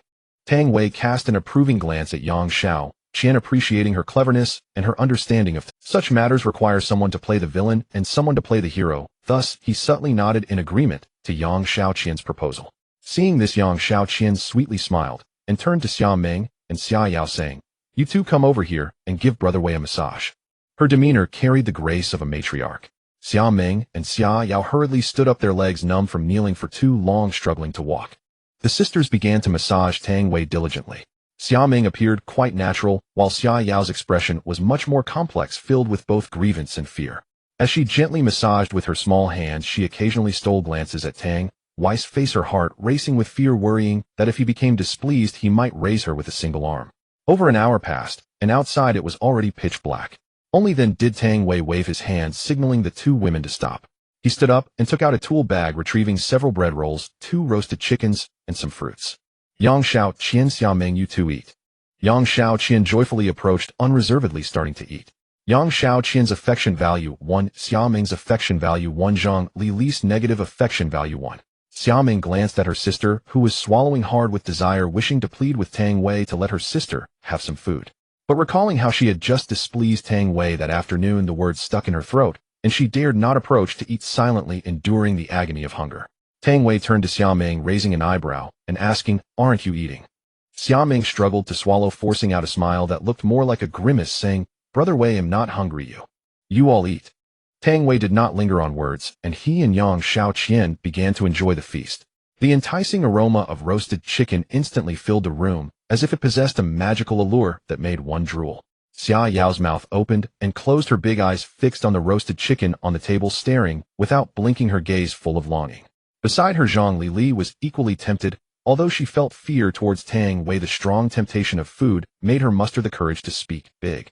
Brother, I know I was wrong. Could you give me something to eat? Tang Wei didn't even glance at Zhang Li, his tone cold as he replied, Sure, but you should understand the principle of equivalent exchange. If you want to eat, you have to give something in return. With many boyfriends like buses, Zhang Li naturally understood what Tang Wei meant. Without a moment's hesitation, she stood up and quickly stripped off her pajamas, even puffing out her chest deliberately. The handprint left by Tang Wei on her neck was still clearly visible, adding an inexplicable beauty to her. Tang Wei was not polite, his gaze roaming unabashedly over Zhang Li. The day Xia Yao was completely stunned, her pretty face turning as red as a ripe apple. She shifted her gaze among Zhang Li, Tang Wei, Xia Ming, and Yang Shaoqian. Certain images involuntarily floated in her mind, her small face blushing, as if it might bleed, feeling so shy that she wished to find a crack in the ground to hide. But strangely, a small flicker of anticipation arose in her heart, her gaze uncontrollably drifting back to them again and again. Zhang Li swayed her hips, walking gracefully to Tang Wei's side. Her voice was soft and charming, dripping with sweetness. Brother, I certainly understand the principle of equivalent exchange, but if you let me have a bit to eat, then I'll have the energy to serve you well, okay? Serve your sister. How would I know if you're sick? Hurry up and put your clothes back on. That stench is unbearable. Tang Wei dared not touch this woman, fearing catching something. Zhang Li realized she was being mocked by Tang Wei, ready to explode, but when she caught sight of Tang Wei's frosty gaze, which seemed capable of freezing someone, the harsh words stuck in her throat. She angrily returned to the bed, refusing to wear clothes, just sitting there. Tang Wei withdrew his gaze and looked at Xia Yao, a mischievous smile appearing on his face as he asked, Xia Yao, do you want something to eat? Xia Yao seemed to be jolted by electricity, her body shivering as she quickly waved her hands and stammered. No, I don't want any, Brother Wei. I am on a diet, so I'm not hungry at all. Just then her stomach inconveniently growled, as if to expose her lies. Tang Wei smiled without saying anything. This naive Xia Yao had her charm. He was not in a hurry, and she would come around to wear the lace when the time was right. After having his fill, Tang Wei strolled to the bathroom to draw water and caught sight of an inflatable bathtub in the corner, immediately deciding to take a proper bath. He asked Yang Xian to fetch water to boil, while he himself began to inflate the bathtub. Then he instructed Xia Ming to pour purified water into the inflatable bathtub from the ground. Xia Yao's big eyes twinkled, and she eagerly volunteered to help. Before long, nearly 100 empty bottles were carelessly tossed aside. Seeing some bottles still had a bit of water left in them, Xia Yao smiled ingratiatingly at Tang Wei, saying, "Brother Wei, can I help you throw away these empty bottles?" Tang Wei nodded nonchalantly, and Xia Yao cheerfully collected all the empty bottles to her bedside. Then she began to pour out and fold, concentrating the remaining water from the bottles. Before long, she managed to gather half a bottle of water. Zhang Lili, seeing the half bottle of purified water in Xia Yao's hand, felt her cracked lips tremble, instinctively licking them, her eyes filled with longing. She pretended to look pitiful, playing the emotional card as she said to Xia Yao, "Yao Yao, good Yao Yao. You're the best, can you give me a sip? I really can't stand this thirst." Xia Yao frowned slightly, quite displeased with Zhang Lili's opportunistic behavior. After hesitating for a while, she slowly responded, "You can do it yourself, the remaining bottles are yours." Xia Yao was reluctant to give away the water she had worked hard to collect. Although Zhang Lili was quite unhappy, she had no other choice but to stand up and mimic Xia Yao's actions. Xia Yao gave Zhang Lili some empty bottles, and then she didn't idle either. With nimble hands, she soon gathered half a bottle of water again. She tilted her head back and drank with a series of gulps. Only after swallowing the last drop of water did she reluctantly place the bottle under the bed. Thinking of how Tang Wei was extravagant enough to bathe in purified water while she could only pathetically lick the bottle cap. Such a stark contrast made tears well up in Xia Yao's eyes again. She felt utterly aggrieved, lamenting how bitter her fate was. Meanwhile, in the bathroom, Tang Wei was soaking in the bath with contentment. Wisps of steam rose up, and the warm water gently enveloped his body, instantly dispelling all his fatigue without a trace. Yang Xiaoqian carefully adjusted the water temperature and was about to leave when Tang Wei grabbed her and said with a mischievous smile, "Why don't you come in and join me for a romantic bath?" Yang Xiaoqian's cheeks flushed, but she didn't refuse. Tang Wei lay comfortably in the bathtub, enjoying her scrubbing service. With his left hand fiddling with his phone, his right hand was also busy. Tang Wei opened WeChat, wanting to see if any beauties had added him as a friend. As soon as he opened his contacts, he saw hundreds of friend requests. Among them, Song Ting's friend requests alone numbered dozens, and there was one from the student council president Zhao Yang. The rest were from girls who considered themselves fairly attractive. Tang Wei simply chose to accept all. No sooner had he accepted the requests than he received a video from Zhao Yang. Curious, Tang Wei opened it, and the screen showed a spacious hall where over 100 students were gathered. The doors were tightly shut, and students armed with knives and clubs stood guard at the entrance. Right after watching the video, Zhao Yang sent a message, "Zhao Yang, brother, you've seen it. I have people here, and you have supplies. As long as you provide supplies, I'll give you protection.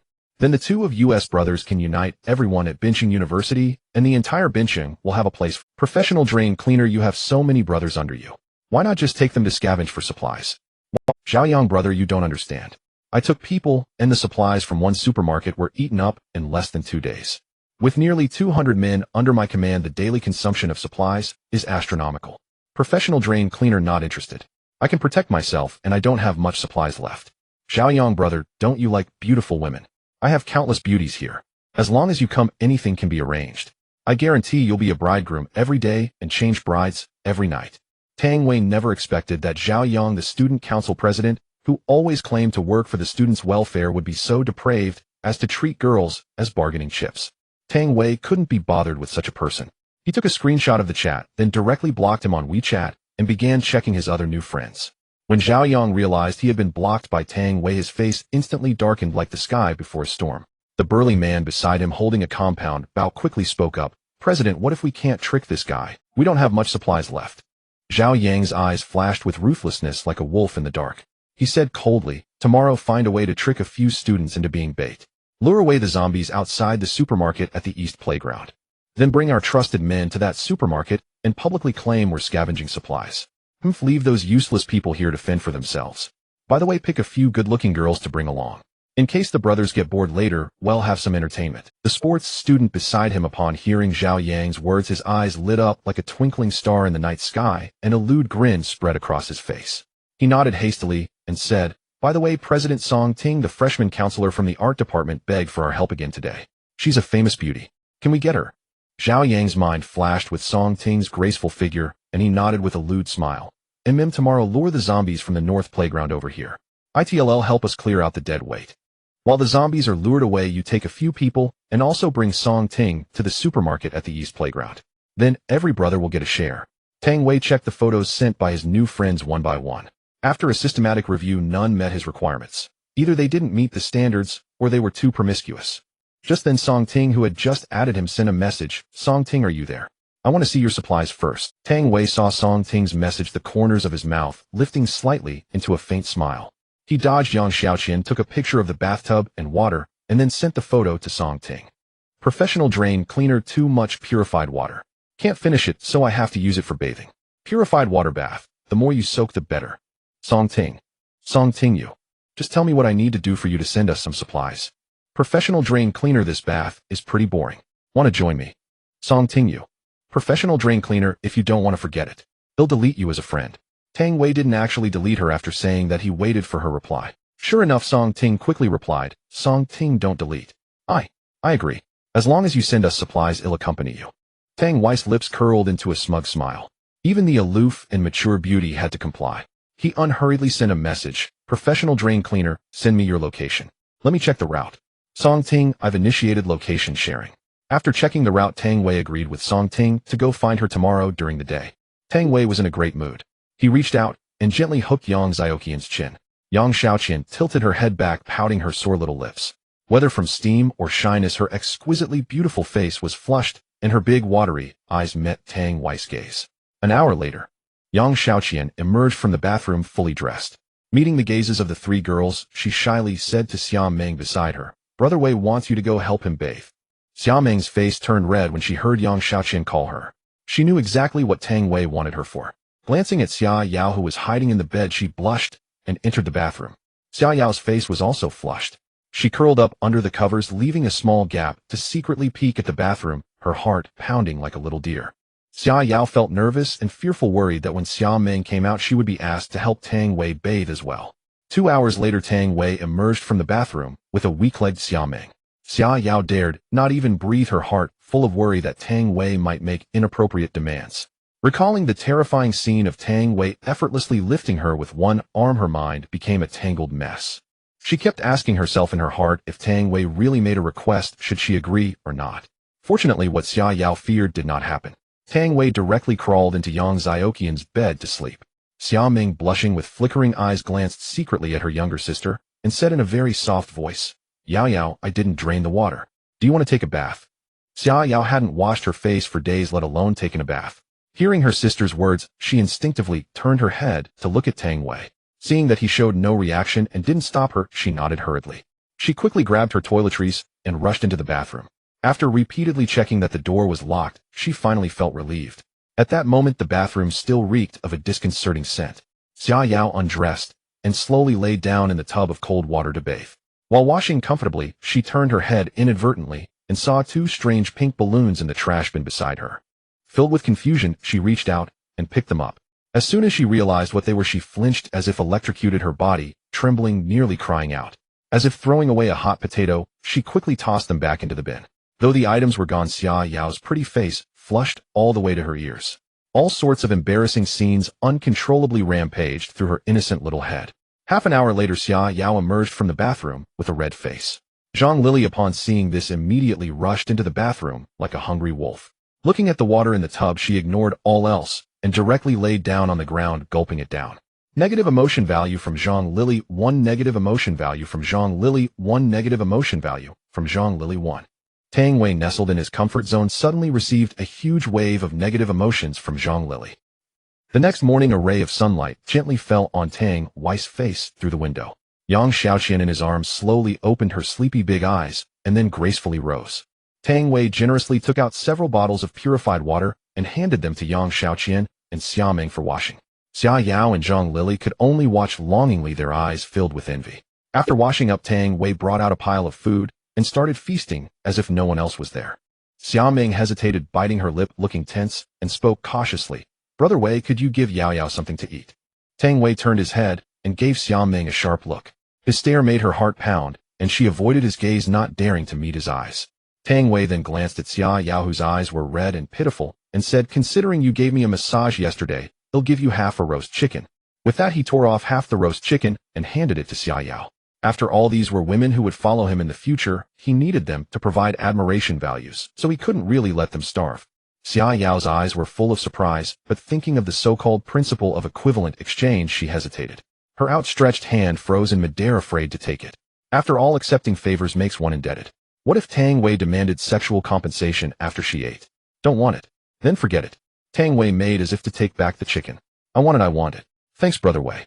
Seeing the situation, Xia Yao panicked, and throwing caution to the wind, hurried forward, took the chicken, and devoured it ravenously.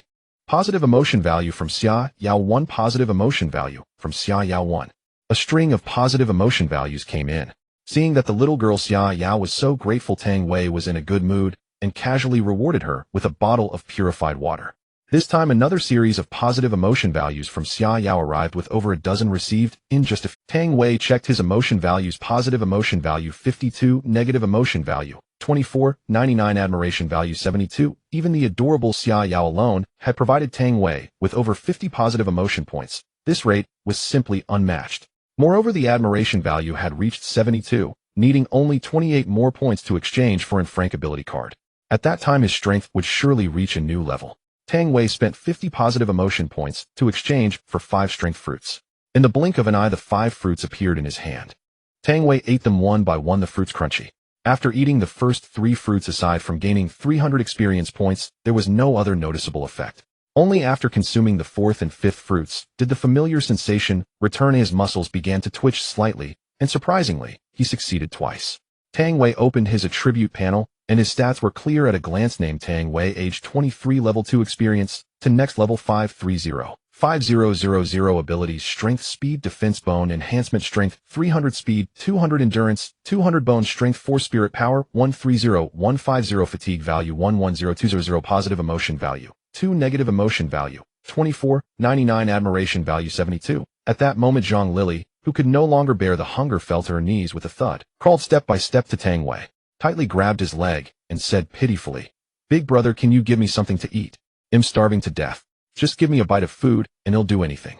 Negative emotion value from Zhang Lily 1, negative emotion value from Zhang Lily 1. Even while kneeling and begging Tang Wei, Zhang Lily's negative emotion values kept increasing, truly living up to the saying, "You know a person's face, but not their heart." Tang Wei casually threw the chicken bones and the chicken tail he had just gnawed onto the ground, and said disdainfully, "Eat up, it's for you." Zhang Lily stared at the chicken bones and tail on the ground, momentarily stunned. Just as she was lost in thought, Tang Wei directly stepped on them. "Oh, sorry, I stepped on your breakfast." Zhang Lily swallowed hard. Having lost her rationality to hunger, she ignored everything else and bent down to pick them up and eat. Tang Wei stopped her with his foot pointed to the grease stains on his shoe and said, "Look, your breakfast has dirted my foot. Shouldn't you clean it up first?" Without saying a word, Zhang Lily cleaned it up directly. Tang Wei rinsed his feet with purified water, a look of disdain on his face. Zhang Lily lay prostrate on the ground, her face turned sideways, mouth wide open to catch the water dripping from Tang Wei's feet. Watching this scene, Xia Yao's face instantly turned as pale as paper. The fragrant roast chicken in her hand suddenly lost its appeal, and her fear of Tang Wei deepened. This man was terrifying, even more villainous than the antagonists in novels. Tang Wei casually wiped the water stains from his feet on Zhang Lily's body, then unhurriedly tore off the chicken head and the bones with little meat, tossing them to Zhang Lily. "Thank you, big brother, thank you, big brother." Over the past few days, the negative emotional value obtained from Zhang Lily had been unending. After breakfast, Tang Wei called Yang Xiaoqian and Xia Ming to the bathroom and instructed them to be wary of Zhang Lily. After giving his instructions, he returned their phones, then dressed neatly slung on his tool bag, took a hatchet, and left. Tang Wei was not particularly worried about dormitory 608. Not only were the 3 of them more than enough to handle Zhang Lily alone, but even Yang Xiaoqian alone could easily deal with her. As soon as Tang Wei stepped out of dormitory 608, he caught the attention of 2 zombies not far away. The zombies bared their claws and rushed at him with fierce roars. Tang Wei was quick of eye and deft of hand. With a swift stroke, the sharp hatchet cleaved into the zombie's head as smoothly as slicing through a melon. Looking at the hatchet in his hand, he couldn't help but exclaim, "What a sharp blade." This hatchet weighed only a little over 5 Gene. It felt comfortable in the hand and swung easily, much less tiring than the large wrench he had carried before. Tang Wei fought his way down to the ground floor. After eliminating the zombies, he did not rush to leave. Instead, he waited patiently until the bodies disappeared and confirmed that no corpse pills had dropped before turning away. Corpse pills were extremely useful to Tang Wei. After all, if the gotcha machine could yield such a sharp hatchet, it might just produce even more remarkable treasures. The path was clear without any significant obstacles. Tang Wei arrived smoothly at the ground floor of Teaching Building No. 4. As he stepped inside, he saw over a dozen zombies gathered in the first floor lobby. Tang Wei was in no hurry to go upstairs.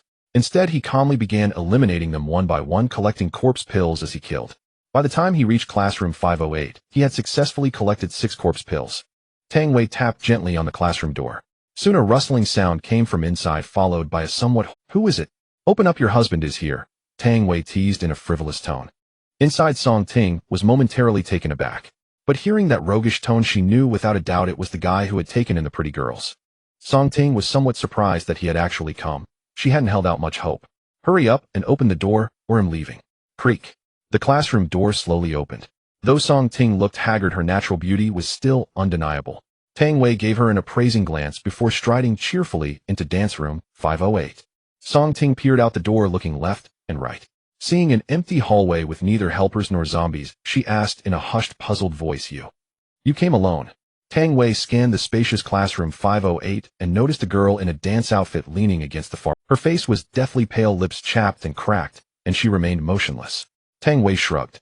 "Of course alone. It's not a wedding procession. Do I need 8 bearers with a sedan chair?" Song Ting opened her mouth, but ultimately refrained from arguing. After closing the classroom door, she carefully scrutinized Tang Wei. When she noticed the shabby flat bag slung across his shoulder, her brows furrowed slightly. Feeling deceived, she frowned with displeasure. "Are you lying to me?" "Lying to you? About what?" Tang Wei asked in confusion. Song Ting took a cautious step back. "You couldn't have come alone. I begged many people for help and none of them could make it. How could you possibly get here by yourself? And you promised to bring supplies, but you don't have any on you." Tang Wei ignored her wariness. In this apocalyptic world, caution was only human nature. If everyone were as naive and innocent as Xia Yao, even clever zombies would refuse to eat her. It would lower their intelligence. Tang Wei did not argue. Instead, he reached into his tool bag and pulled out a bottle of purified water, then yanked out a fragrant roast chicken. Song Ting stood frozen on the spot, her beautiful eyes filled with shock. Those 2 simple actions of Tang Wei were like a sudden storm, completely upending the proud girl's previous understanding. At that moment, the unique, rich aroma of roast chicken instantly filled the air, wafting freely. The scent seemed to burrow directly into Song Ting's nostrils. She unconsciously licked her lips, her eyes burning with urgency and desire, and eagerly reached out to grab the tempting chicken. Tang Wei, however, nimbly stepped back, easily evading her hand. A mischievous grin curled at the corner of his mouth as he looked at her with mockery. "Hey, don't rush. What about the promise you made?" Song Ting's exquisite face instantly flushed with a vivid crimson. Flustered, she dared not meet Tang Wei's eyes, lowering her head slightly and speaking in a faint voice. "There's nothing here to wash with. When conditions permit, I will definitely keep my promise." "Oh, learning to make empty promises now? Haven't you heard of dry cleaning?" Tang Wei's lips curled into a sly grin, his eyes glinting with lecherous mischief as he teased her. Song Ting's face grew even hotter, as red as a ripe apple. She looked at him pitifully, her voice pleading, "Please just give me the supplies first. I swear I'll honor the agreement later." Tang Wei's eyes darted around, a mischievous idea forming in his mind. "Can't manage a romantic bath together for now, so just call me hubby first. If I'm satisfied, I'll give you the supplies." Song Ting glared at him indignantly, her eyes filled with anger. But Tang Wei remained unmoved, smiling back at her with a look that said, "What can you do about it?" Soon Song Ting lost the silent contest. Her voice stiff and awkward, she stammered, Damn lady, could you put some feeling into it? A funeral chant would sound better than that." Tang Wei exaggeratedly. Song Ting felt both shy and angry, her delicate face instantly turning as red as a ripe apple, as if blood would drip from it at any moment. She shot a fierce glare at Tang Wei, her eyes filled with reproach and shyness. But there was nothing she could do. Under the eaves, one must lower their head. She took a deep breath, trying to calm her chaos. Clearing her dry throat, she called out in a soft and sweet voice, "Husband." The sound was like a delicate melody gently sliding into the heart, imbued with endless temptation. Tang Wei felt a wave of electricity coursing through his body, leaving him in a state of unbearable excitement. "Demon." The words involuntarily escaped from the depths of his heart. Song Ting was startled by her own voice. Usually so aloof and cold, when had she ever made such an endearing sound? At this moment, she felt her face burning as if it were on fire, and inside, she was so ashamed that she wished to find a hole to hide in. In a flurry, she snatched the roast chicken and bottled water from Tang Wei's hands, muttering a thank you before hurriedly running towards the girl in the corner. Tang Wei watched as Song Ting's voluptuous figure was perfectly wrapped in her suit and skirt the corners of his mouth involuntarily lifting into a mischievous smile. He couldn't help but marvel how much more interesting it was to tease this ice-cold goddess than the girl Xia Yao. If he teased Xia Yao like this, she would probably end up crying. With this thought in mind, Tang Wei leisurely followed behind Song Ting, heading towards the girl in the corner. Song Ting quickly approached the girl, gently pushing her shoulder and softly calling out, "Your Xian, we have food and water." Seeing no response, she raised her voice, "Your Xian, what's wrong with you?" However, there was still no response, and Song Ting couldn't help but call again, "Your Xian. Stop calling, she's already dead." Before getting close, Tang Wei keenly noticed that the girl named Ye Xian had no breath. Upon hearing this, Song Ting's body stiffened slightly, her face filled with disbelief. Instinctively, she reached out to check Ye Xin's breath, but as if electrocuted, she abruptly pulled her hand back. Tears instantly blurred her vision, and she turned to glare at Tang Wei with an angry expression, her voice choked with emotion as she accused, "It's all your fault. If you had come sooner, she wouldn't have died. I told you before, she was sick and urgently needed supplies." Slap. Before Song Ting could finish her sentence, Tang Wei raised his hand and delivered a resounding slap to her face. "Am I giving you face? You can't even pull your weight, and then blame the gravity of the blue star," Tang Wei scolded without holding back. The slap snapped Song Ting back to reality, leaving 5 distinct red marks on her face, and tears flowed uncontrollably down her cheeks. Deep down, she understood that this incident was indeed not the other person's fault. After all, they were under no obligation to save her and her students. At that moment, Song Ting was filled with regret. If she hadn't insisted on Ye Xian arriving early to practice in the dance studio, this tragedy wouldn't have occurred. Tang Wei glanced at Song Ting, who was silently crying, and said coldly, "If you want to come with me, then follow." With that, he turned and walked out without a moment's pause. Song Ting's body trembled slightly as she stood there, her feet seemingly nailed to the ground, unable to take a step. Tang Wei pushed open the dance studio door and strode out, decisively clean and neat. Although he desperately needed the admiration value provided by beautiful women, he would never force anyone. Since the other party was unwilling to follow, they could stay here and fend for themselves. It wasn't until the dance studio door closed again that Song Ting seemed to wake from a dream, coming back to her senses. She desperately wanted to chase after him, but the last shred of dignity held her back. As Tang Wei reached the stairway, he heard a rustle of footsteps coming from downstairs, along with faint whispers. "Brother Ming, why can't we see a single zombie in this building?" a voice asked in confusion. "What do you know? Of course they saw our brother Ming, and were too scared to come out," another responded flatteringly. "Haha, you sure know how to talk," a rough voice laughed. "Brother Ming, that Song Ting is a well-known beauty at Banhai University. After you finish with the president, can you let the brothers enjoy her too?" A voice oozed with lewdness. "No problem, when the time comes, well, all get our share. We must serve our beautiful counselor well." Another round of suppressed lewd laughter followed. Tang Wei frowned and slowly walked up the stairs to evade them. A few minutes later, 5 men wielding weapons carefully arrived on the 5th floor. Leading them was a burly young man holding a compound bow exuding a fierce aura. The other 4 carried knives, baseball bats, and other weapons, their faces filled with ferocity. Soon the 5 found the dance studio 508, and they pushed the door open, immediately spotting the haggard and tear-streaked face of Song Ting. At that moment, having just cried, Song Ting's eyes were slightly reddened, and her already beautiful face appeared even more pitiful, evoking a natural protective instinct. The 5 young men, full of vitality, brazenly scrutinized this dream girl of countless men. Previously, they had not even had the courage to look directly at Song Ting, but now in this chaotic world, they felt free to debase the beauty before them. Seeing the sudden intrusion of several men, Song Ting was slightly stunned, and before she could speak, the man named Zhang Meng grinned lewdly and said, "Teacher Song, we are here to save you." As he spoke, his gaze was fixated on Song Ting's chest, filled with lewdness and greed. Song Ting felt the nauseatingly lascivious gaze directed at her, and although she was filled with displeasure, she still forced herself to say thank you. Zhang Meng swallowed hard, and one of his lackeys leaned in and whispered, "Brother Meng, there are no zombies here. Why don't we take care of her here and let the brothers have some fun first?" Zhang Meng hesitated, but looking at Song Ting's pitiful yet stunning appearance, his inner fire was hard to suppress. Zhang Meng's gaze roamed unbridled over Song Ting's body, his face a mask of frivolity, a lecherous smile curling at the corners of his mouth. He moved step by step toward her, his voice dripping with intent. "Teacher Song, do you still not understand by now? Out there zombies are everywhere, and only we can protect you. If you play nice and serve us well, we'll ensure you have food and comfort." Zhang Meng's tone turned cold as he threatened, "If you refuse, don't blame us for recording everything after we're done, and posting the video in every group so everyone can see the beauty of benching university beneath a man. As he spoke, his hand impatiently reached for Song Ting's chest. Song Ting stepped back to evade, her eyes blazing with fury, and she shouted, "Don't you dare. Otherwise my husband will never forgive you." Ha ha ha. Zhang Meng laughed wildly. Your husband? He won't forgive us. What can he do? Can he ride a rainbow cloud to save you? Call him out then. I'd like to meet him. The lackeys behind Zhang Meng joined in the raucous laughter, their eyes gleaming with greed and naked desire.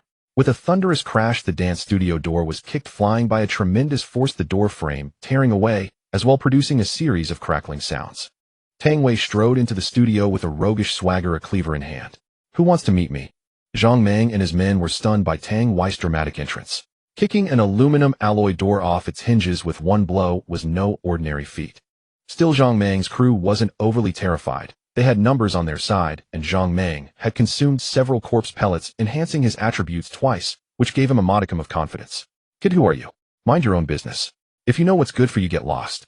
Unable to gauge Tang Wei's strength, Zhang Meng chose not to attack rashly, instead trying to scare him off with words. Tang Wei acted as if he hadn't heard a word. He crooked a finger at Song Ting, who was cowering in the corner, and said commandingly, "Come here." Song Ting loosened her grip on the shard of glass she had been clutching. About to end her own life moments ago, she now saw hope anew. The moment Tang Wei appeared, her heart pounded violently. Though cliché, the hero saving the damsel in distress stirred a woman's heart. In that instant, she found him incredibly handsome. Pale as paper, Song Ting hesitated not a second. She pressed herself against the wall and edged cautiously toward Tang Wei. Seeing Tang Wei completely ignore him, Zhang Meng's eyes bulged with rage. He waved his hand in fury, and his four lackeys brandished cleavers and baseball bats, charging ferociously at Tang Wei. Tang Wei moved like a ghost, dodging a baseball bat swung by one lackey with ease, then planting a solid kick to the man's stomach. With a grunt, the lackey flew backward, crashing heavily into the wall before sliding down, curled up like a shrimp rolling on the ground in agony. Simultaneously, Tang Wei shot out his hand, seizing the wrist of another lackey who was slashing at him with a cleaver, and twisted it violently. A crisp crack. The lackey's wrist snapped, and the cleaver clattered to the floor. The man shrieked, clutching his wrist and sinking to the ground in pain. The remaining two lackeys, though fear flickered in their eyes, mustered their courage and pressed their attack, emboldened by numbers. Tang Wei remained calm and unhurried. Seizing the right moment, he darted forward and delivered a solid punch to one man's face. Blood gushed from the man's nose like a fountain, and he was thrown backward to the ground. The other lackey tried to ambush Tang Wei from behind. Tang Wei sensed the movement behind him. He spun around, kicking the lackey square in the chest. The man staggered backward and fell on his backside, unable to rise for a long time. Watching his lackeys being trounced in the blink of an eye, Zhang Meng was both shocked and enraged. He hastily raised his compound bow, nocked an arrow aimed at Tang Wei, and released the bowstring. The arrow hissed through the air. "Watch out!" Song Ting, standing by the wall, turned deathly pale as she screamed in warning. Tang Wei's muscles tensed. He had been prepared. The instant Zhang Meng released the string, he sidestepped, and the arrow whistled past his clothes. The steel three-blade tip struck the wall with a spark, and the carbon fiber shaft unable to withstand the impact. Seizing the opportunity, Tang Wei charged like a tiger, descending a mountain.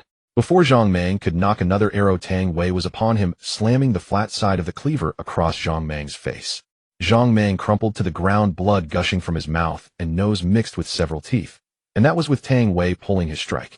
Song Ting's eyes widened, disbelief flooding her beautiful gaze as she stared at Tang Wei. She had thought he would never avoid that arrow and was surely dead, yet he had defused the crisis so effortlessly.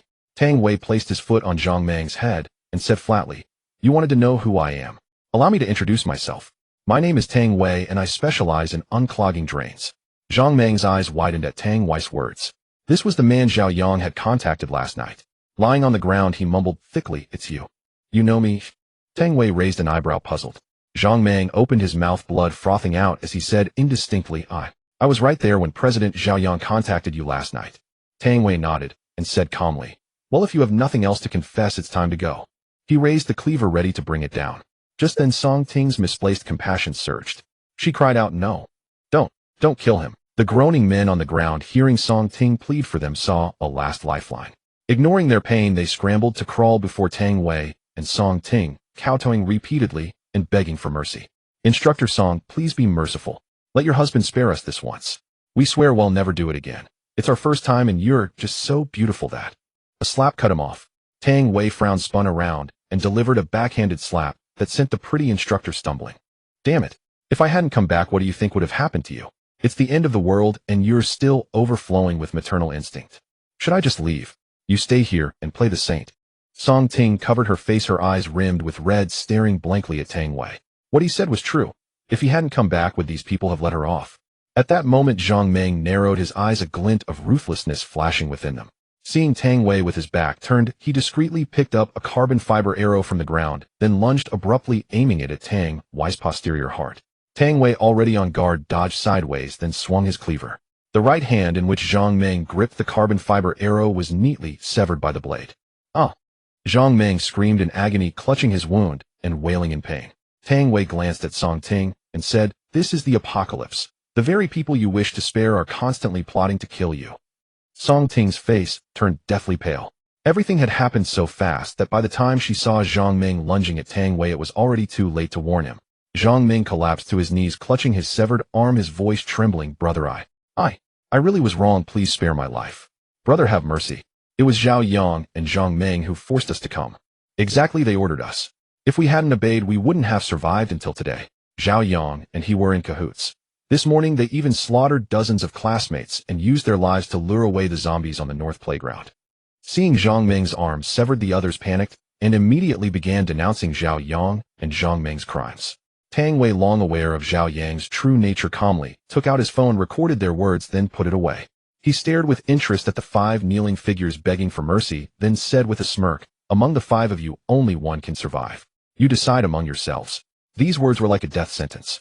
The man whose right hand had just been broken by Tang Wei picked up a sharp knife from the ground with his left hand and with lightning speed plunged it viciously into the chest of the companion beside him, who had no time to react. The blade pierced straight through the companion's chest. The latter's eyes widened in disbelief before he collapsed. Ignoring the pain from his severed arm, Zhang Meng stood up, grabbed a compound bow as a weapon, and swung it fiercely at the companion holding the knife. The man stumbled and fell to the ground. Zhang Meng quickly drew an arrow, held it with his left hand, and without hesitation drove it into the fallen man's temple. The arrowhead sank deep into his skull. Although Zhang Meng was no match for Tang Wei compared to the other companions, even with only one hand his strength far surpassed theirs. Screams and the stench of blood filled the air. In just a few moments, only Zhang Meng remained sprawled on the ground. During the fierce scuffle, the 2 dying companions had managed to stab him several times in their desperate struggles. Blood gushed from the wounds. At this point, Tang Wei forcefully pulled Song Ting into his embrace. His large hand slid down from her slender waist to her plump buttocks as he walked toward Zhang Meng. Song Ting was already petrified by the gruesome scene, as if her soul had left her body. She moved like a mechanical doll wound up by a key, guided by Tang Wei's arm as he led her to Zhang Meng. Tang Wei forcibly pressed the cleaver into Song Ting's hand, then gently stood behind her. The faint, elegant scent of her body wafted through his nostrils.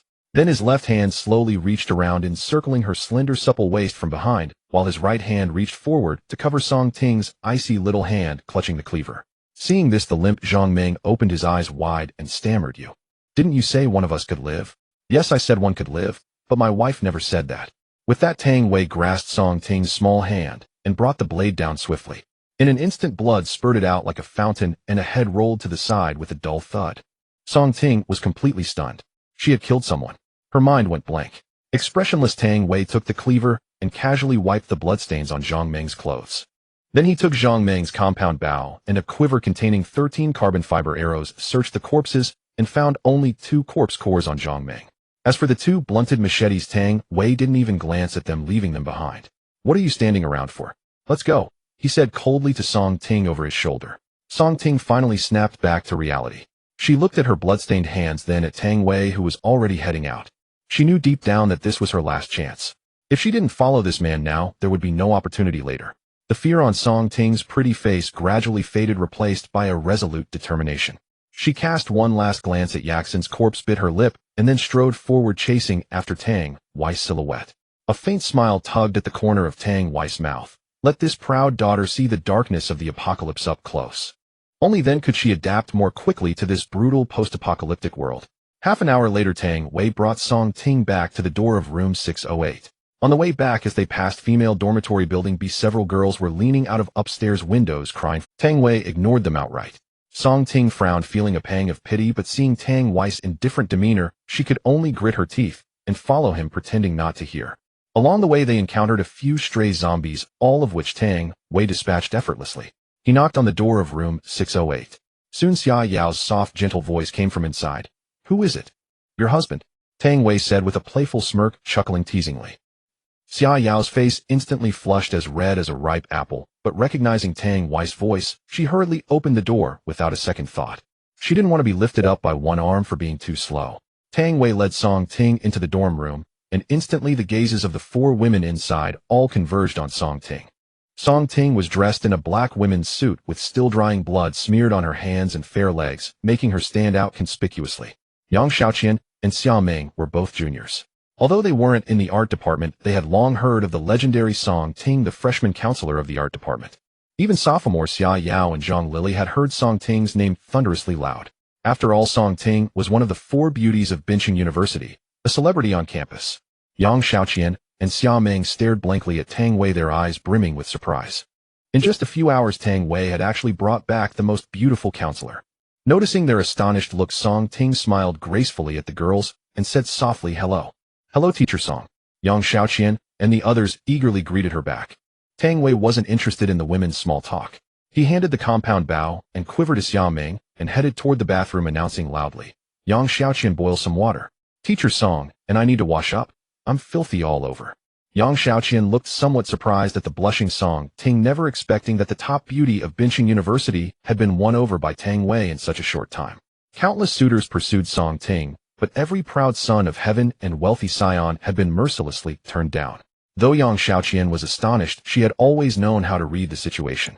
Without any hesitation, she pulled out over a dozen bottles of purified water from under Tang Wei's bed and busied herself with heating it.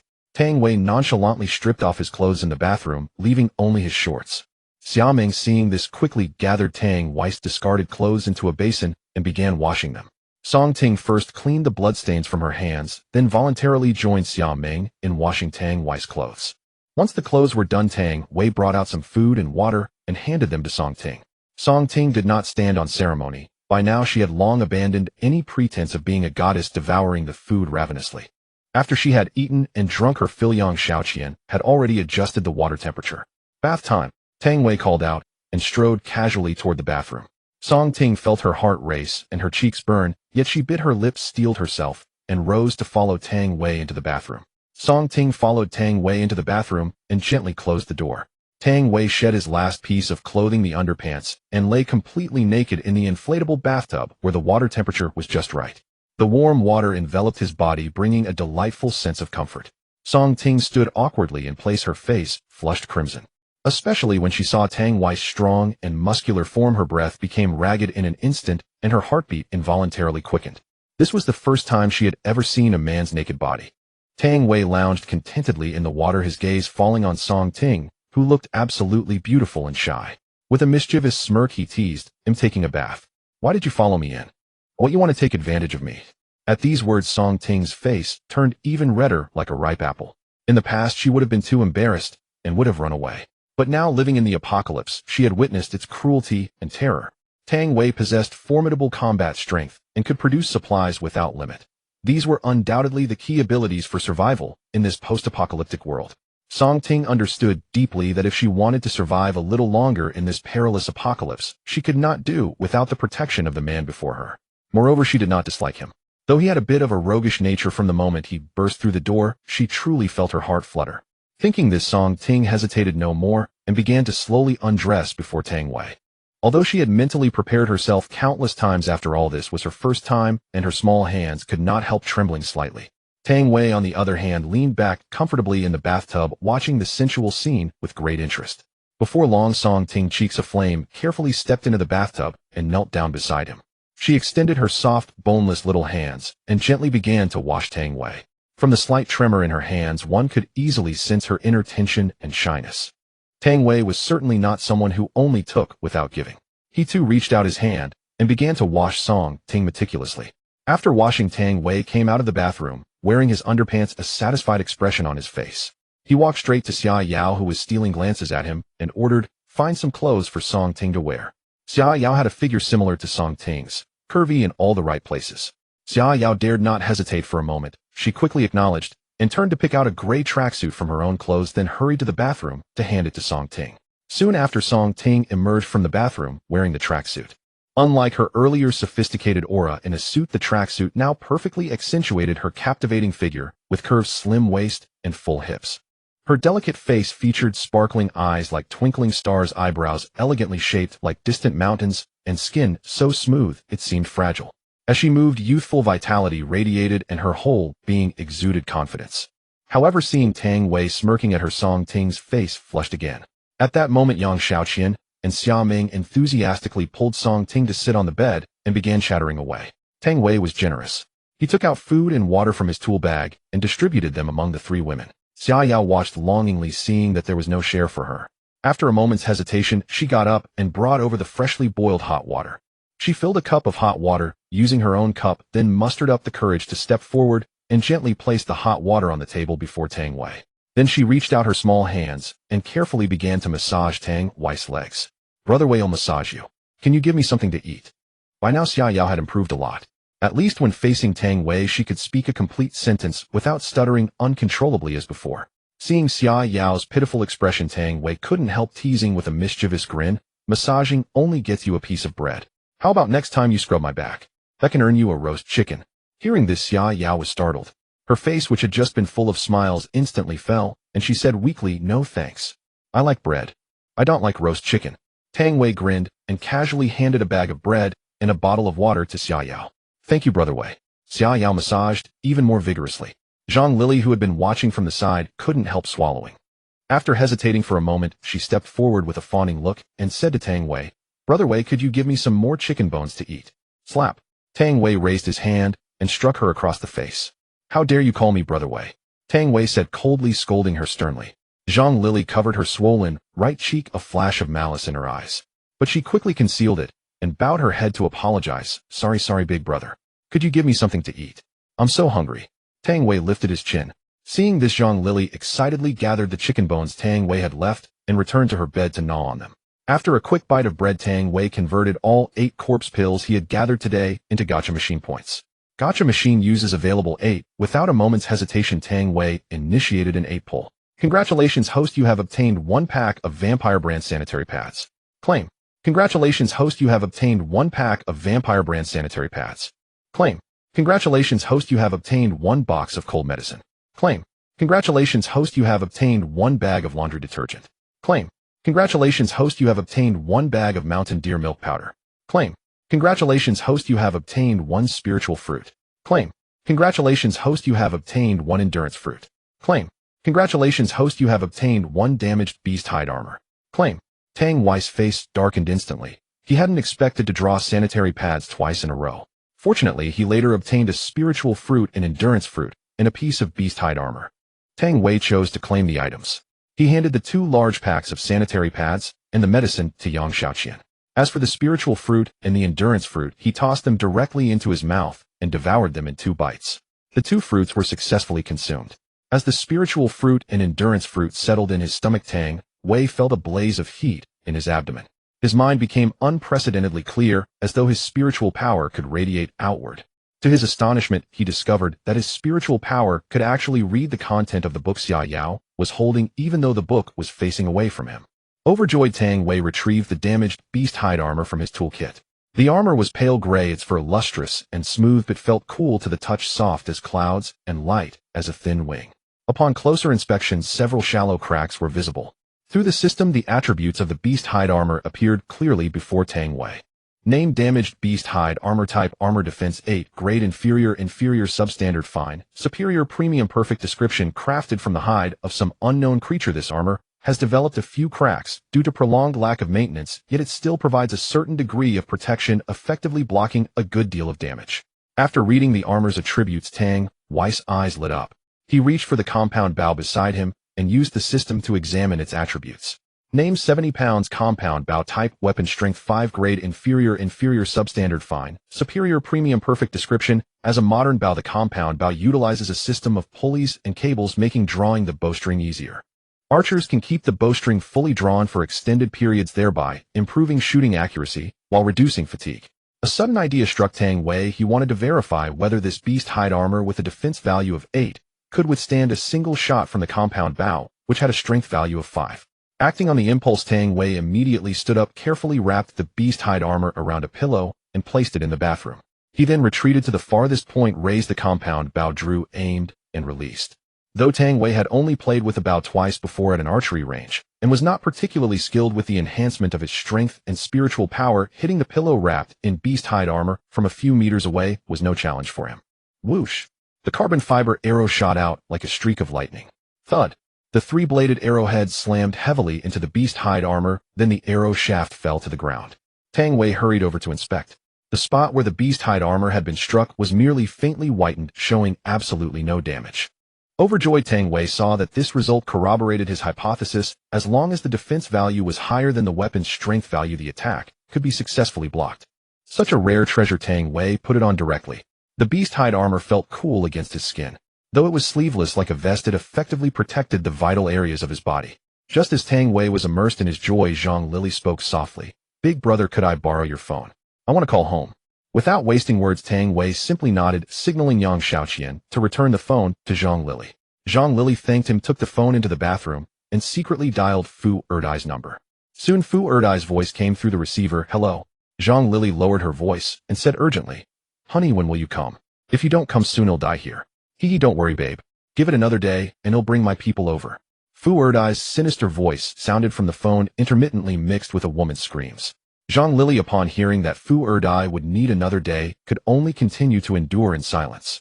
After hanging up, Zhang Lili quickly deleted the call log, then pretended to make a call home. Before emerging, she handed the phone back to Yang Xiaoqian, returned to her bed, and secretly slipped the packet of sleeping powder she had hidden into her pajama pocket. Meanwhile, Tang Wei lay on his bed, leisurely examining his own attribute panel.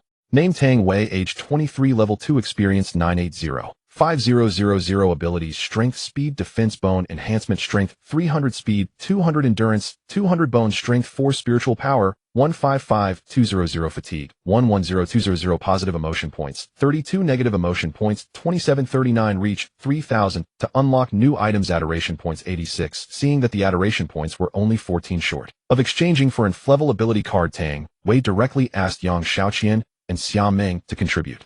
Yang Xiaoqian, Xia Meng, shouldn't you two be properly thanking me? Yang Xiaoqian and Xia Meng were momentarily startled, then quickly expressed their gratitude in unison. Adoration points from Yang Xiaoqian, 1 adoration points from Xia Meng, 1 positive emotion points from Xia Yao. 1. Not only did the two women provide adoration points, but even Xia Yao, who was merely watching the commotion, contributed 1 point of positive emotion. Tang Wei exchanged 1 speed fruit and 2 strength fruits, handing them to Yang Xiaoqian, Xia Meng, and adoration points from Yang Xiaoqian, 1 adoration points from Yang Xiaoqian, 1 adoration points from Xia Meng, 1 positive emotion points from Song Ting. 1. Yang Xiaoqian excitedly took the speed fruit, thanking him repeatedly. Though Xia Meng and Song Ting harbored some doubts, seeing Yang Xiaoqian's excitement, they knew it must be something good. After uttering their thanks, they swallowed the fruits without a second thought. A few minutes later, adoration points from Yang Xiaoqian, 1 adoration points from Xia Meng, 1 positive emotion points from Song Ting. 1. System notification: congratulations, host. Your admiration value has reached 100. You may now redeem items in the admiration value store. Tang Wei had finally accumulated 100 points of admiration value, and immediately opened the admiration value store, ready to select an ability card. The introduction of ability cards appeared before Tang Wei. Frank ability cards are divided into 5 elements: metal, wood, water, fire, and earth. The rank ability cards, in addition to the 5 elements, include ice and wind abilities. Drank ability cards, in addition to the 5 elements, include thunder and lightning abilities. Crank ability cards, in addition to the 5 elements, include light and dark abilities. Tang Wei did not continue browsing downward. Instead, he examined the detailed introduction of Frank 5-element abilities. Frank metal ability enhances one's own attack and defense capabilities, reaching a state of bronze skin and iron bones. Feature: the skin of a metal ability user emits a metallic luster. Frank wood ability capable of controlling plants to assist in combat, and can perform minor healing using plants.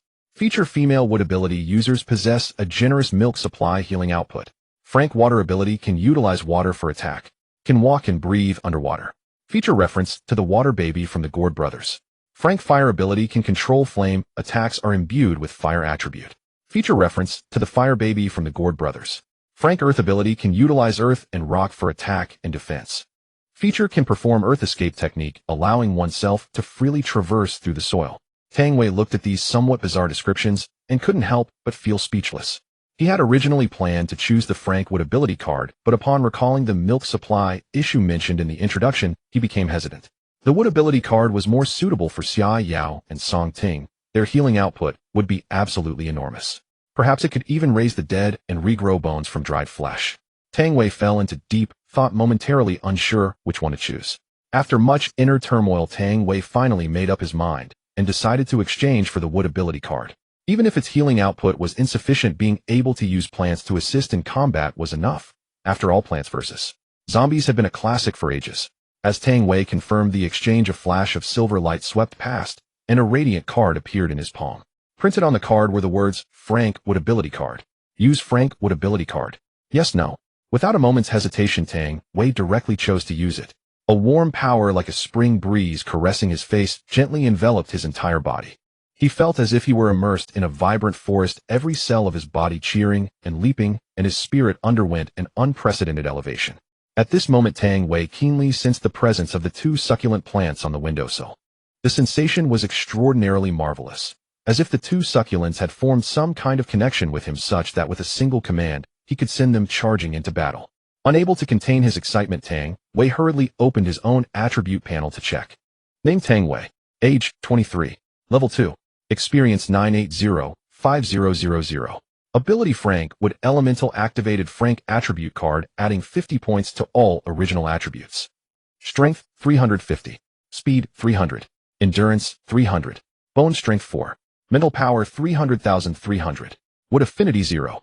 Plant storage slots 03. Fatigue 250,250. Positive emotion points 23. Negative emotion points 2539, reaching 3000 unlocks new items. Admiration emotion points 0. Tang Wei noticed that his other attributes had increased by 50 points, just like normal leveling, except for mental power, which had seen the biggest improvement, a full 100 points. Not only that, but the attribute panel also displayed two new fields, Wood affinity and plant storage slots. Unable to wait any longer, Tang Wei picked up a pot of succulents and quickly slipped into the bathroom, ready to experiment thoroughly. As Tang Wei issued the command, the palm-sized succulent first began to tremble slightly, then started growing wildly at an astonishing speed visible to the naked eye. The emerald green leaves kept extending, growing until they reached half a person's height before stopping. Its originally plump and fleshy leaves had now become as sharp as blades, glinting coldly under the light. Under Tang Wei's control, the mutated succulent began to sway flexibly, its leaves cutting through the air with a swishing sound, as if demonstrating its formidable combat power.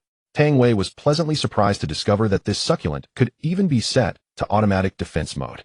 As long as any person or animal entered its attack range, it would immediately launch an active attack.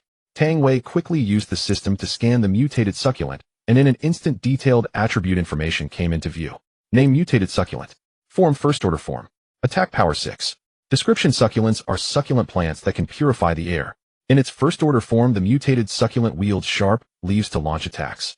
When Wood affinity reaches 30, it can evolve to the second form. Seeing the system's prompt, a glint of delighted surprise flashed in Tang Wei's eyes. The first stage of this mutated succulent was already so astonishing. If it evolved to the second stage, what a breathtaking sight it would be. System prompt: do you wish to store the first order succulent in the plant storage slot? Tang Wei unhesitatingly selected agree. In an instant, the succulent before him vanished. Tang Wei then tried to retrieve it, and in the blink of an eye, the mutated succulent reappeared before him. Tang Wei was overjoyed. Judging by this, he could currently store 3 plants to fight for him, which undoubtedly greatly enhanced his survival ability in the apocalypse. Afterward, Tang Wei continued experimenting with great enthusiasm until his mental power was nearly depleted, then he stopped reluctantly. After careful calculation, Tang Wei concluded that when his mental power was full, he could simultaneously control 3 first-order plants in battle for about 10 minutes. If he controlled more than 3 plants at once, the mental power consumption would increase exponentially. Carrying a heart full of joy, Tang Wei walked out of the bathroom. Zhang Lili said to Tang Wei with a fawning expression, "Big brother, could I borrow your phone to call home and let them know I'm safe?" Tang Wei was very generous and directly handed his phone over to Zhang Lili. After expressing repeated thanks, Zhang Lili took the phone and slipped into the bathroom. Tang Wei, on the other hand, placed a pot of succulents at the door and activated automatic defense mode, so that apart from the people inside the room, any outsider who entered would be automatically attacked. After entering the bathroom, Zhang Lili locked the door and secretly dialed Fu Erdai's phone number. When the call connected, she lowered her voice and said, "Honey, when are you coming? I really can't take it anymore." These past 2 days I've been living on chicken bones and drinking bath water. You should drug them soon. We've already arrived at your school. We ran into a female college student at the security guard room at the north gate. We're going to have some fun first, then we'll come find you. Fu Erdai's sinister voice came from the receiver, occasionally interspersed with the sounds of a woman's screams. Fu Erdai's sinister voice came from the receiver, occasionally interspersed with the sounds of a woman's scream. Zhang Lili was overjoyed to learn that Fu Erdai and his men had arrived. A flicker of ruthlessness gleamed in her eyes. The humiliation she had endured these past days was finally on the verge of being avenged. After hanging up, Zhang Lili erased her contact list, then feigned a call to her family before stepping out of. Zhang Lili returned the phone to Tang Wei with an ingratiating smile. She fetched a packet of tea leaves and zealously brewed a cup, saying, "Big brother, this is tea from my hometown. Let me make a cup for you to savor." Tang Wei accepted the cup with a smile. Catching sight of the white powder not yet fully dissolved within, he grinned inwardly. I've really gone all out to lure Fu Erdai here, risking turning into a big-head doll with this act. Without the slightest hesitation, Tang Wei tipped his head back and drained the cup. Seeing this, Zhang Lili's smile grew even more radiant. Like a maidservant, she turned and respectfully served tea to Yang Xiaoqian, Xia Meng, and Song Ting. All three women likewise drank without a moment's hesitation. Beside them, Xia Yao craned her neck, staring longingly, yearning for a sip, yet still fearful of Tang Wei, so she could only swallow her saliva from the sidelines. Pour a cup for Xia Yao to taste as well. Tang Wei casually commanded, deigning to grant Xia Yao a cup. Zhang Lili naturally relished this scene. Though malice simmered behind her eyes, her face was wreathed in smiles as she busied herself serving everyone. Not long after they finished their tea, a sudden change ensued. Xia Yao swayed as she tried to stand, clutching her head. "Sis, my head is spinning." Before she could finish, she collapsed onto the bed, falling unconscious. Then Yang Xiaoqian, Xia Meng, and Song Ting feigned expressions of agony, staggering and toppling onto the bed one after another. Tang Wei played his role most convincingly. He shook his head, appearing on the verge of fainting, his gait growing unsteady. Mustering his remaining strength, he pointed a trembling finger at Zhang Lili, who was watching him nervously. His voice was weak, but seething with anger. You. Zhang Lili's face turned pale, her eyes fixed on Tang Wei, a hint of tension and panic flickering in her gaze. Tang Wei, burning with rage, mustered his last ounce of strength and lunged at Zhang Lili like a beast fighting desperately before its death. Before he could reach her, he staggered and fell with a bang, by sheer chance collapsing onto Xia Yao, his hand landing, equally by chance, right over the three-dimensional bear pattern. Seeing Tang Wei unconscious, Zhang Lili finally let out a sigh of relief. The pallor on her face gradually receded as the harrowing scene just now left her still shaken. If Tang Wei hadn't been successfully drugged, she would be the one lying on the ground right now. Zhang Lili walked over, cautiously nudged Tang Wei, and only grew bolder after confirming he showed no reaction. The look in her eyes as she stared at Tang Wei was now a mixture of hatred and the elation of long-awaited revenge. Zhang Lili fished out Yang Xiaoqian's phone from her bag and quickly dialed Fu Erdai. The call connected, and an urgent voice came through. "How is it? Did you succeed?" Zhang Lili padded over to the table, grabbed the leftover food Tang Wei had been eating, and wolfed it down, while smugly replying, "With me on the job, you don't need to worry, do you? They've been knocked out. How much longer until you get here? Hee way to go, wifey. We're almost there. Just get ready to open the door for us." As Fu Erdai envisioned the lithe figures and exquisite faces of Yang Xiaoqian, Xia Meng, and Xia Yao, he couldn't help licking his lips, his eyes brimming with greed and lechery. Over 10 minutes later, a knock came at the door of dorm 608. Zhang Lili's eyes lit up, and she hurried over. Fu Erdai, dressed in a black suit, strode in with a dozen men. Though they had deliberately taken routes with few zombies on the way, they still encountered several packs and lost a few subordinates.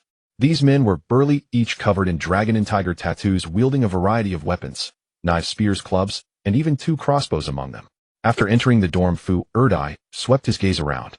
The moment he saw Song Ting lying on Xia Yao's bed, his eyes lit up. "Song Ting, what's she doing here?" Zhang Lili felt a twinge of jealousy at the lustful gleam in Fu Erdai's eyes and couldn't help snorting. "Oomph. Tang Wei brought her back yesterday."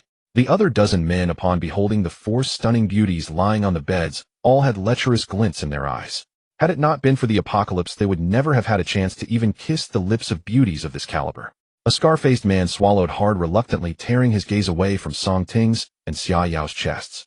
"Young Master Fu, how about letting the boys have some fun? We didn't get enough earlier, hee. Beauties like these are rare, even more gorgeous than celebrities." Fu Erdai was now surging with hormones and itching to enjoy himself, but seeing Zhang Lili's displeasure, he turned and scolded, "What's all the rush? First things first. The bird's already in the hand. It's not going to fly away, is it? There'll be plenty of time for you to indulge later." After his reprimand, Fu Erdai hastily wrapped an arm around Zhang Lily's waist and placated her with a sheepish grin. Hee, don't be mad, babe. No matter how pretty they aren't they just here for our amusement. From now on you'll be in charge of training them. You can decide exactly how to torment them. Hearing this, Zhang Lily's expression softened slightly. She threw Fu Erdai a coquettish glare, then handed him Tang Wei's tool bag. This is the tool bag that conjures supplies. I saw Tang Wei reach in and pull things out every time. Seeing the words professional drain cleaning on it, Fu Erdai was even more certain that this man was Li Han's boyfriend, the one who posted ads in the group. Fu Erdai took the tool bag and eagerly reached in to rummage. He tried several times, but couldn't pull it. What's going on? Fu Erdai asked Zhang Lily with a frown. Zhang Lily furrowed her brow, trying to recall. Suddenly she exclaimed, "Oh, I remember. Tang Wei used to put zombie cores in there. Maybe you need to put zombie cores inside to make it work." Zombie cores? Fu Erdai asked, puzzled. Zhang Lily explained, they're violet-black glass beads. Tang Wei called them zombie cores. After hearing her explanation, Fu Erdai suddenly understood. Without further hesitation, he ordered everyone to hand over their zombie cores. After gathering them, he had a total of 6 cores. He dumped them all into the tool bag. But to his disappointment, the bag still showed no change. Then an unexpected voice rang out. "You're doing it wrong.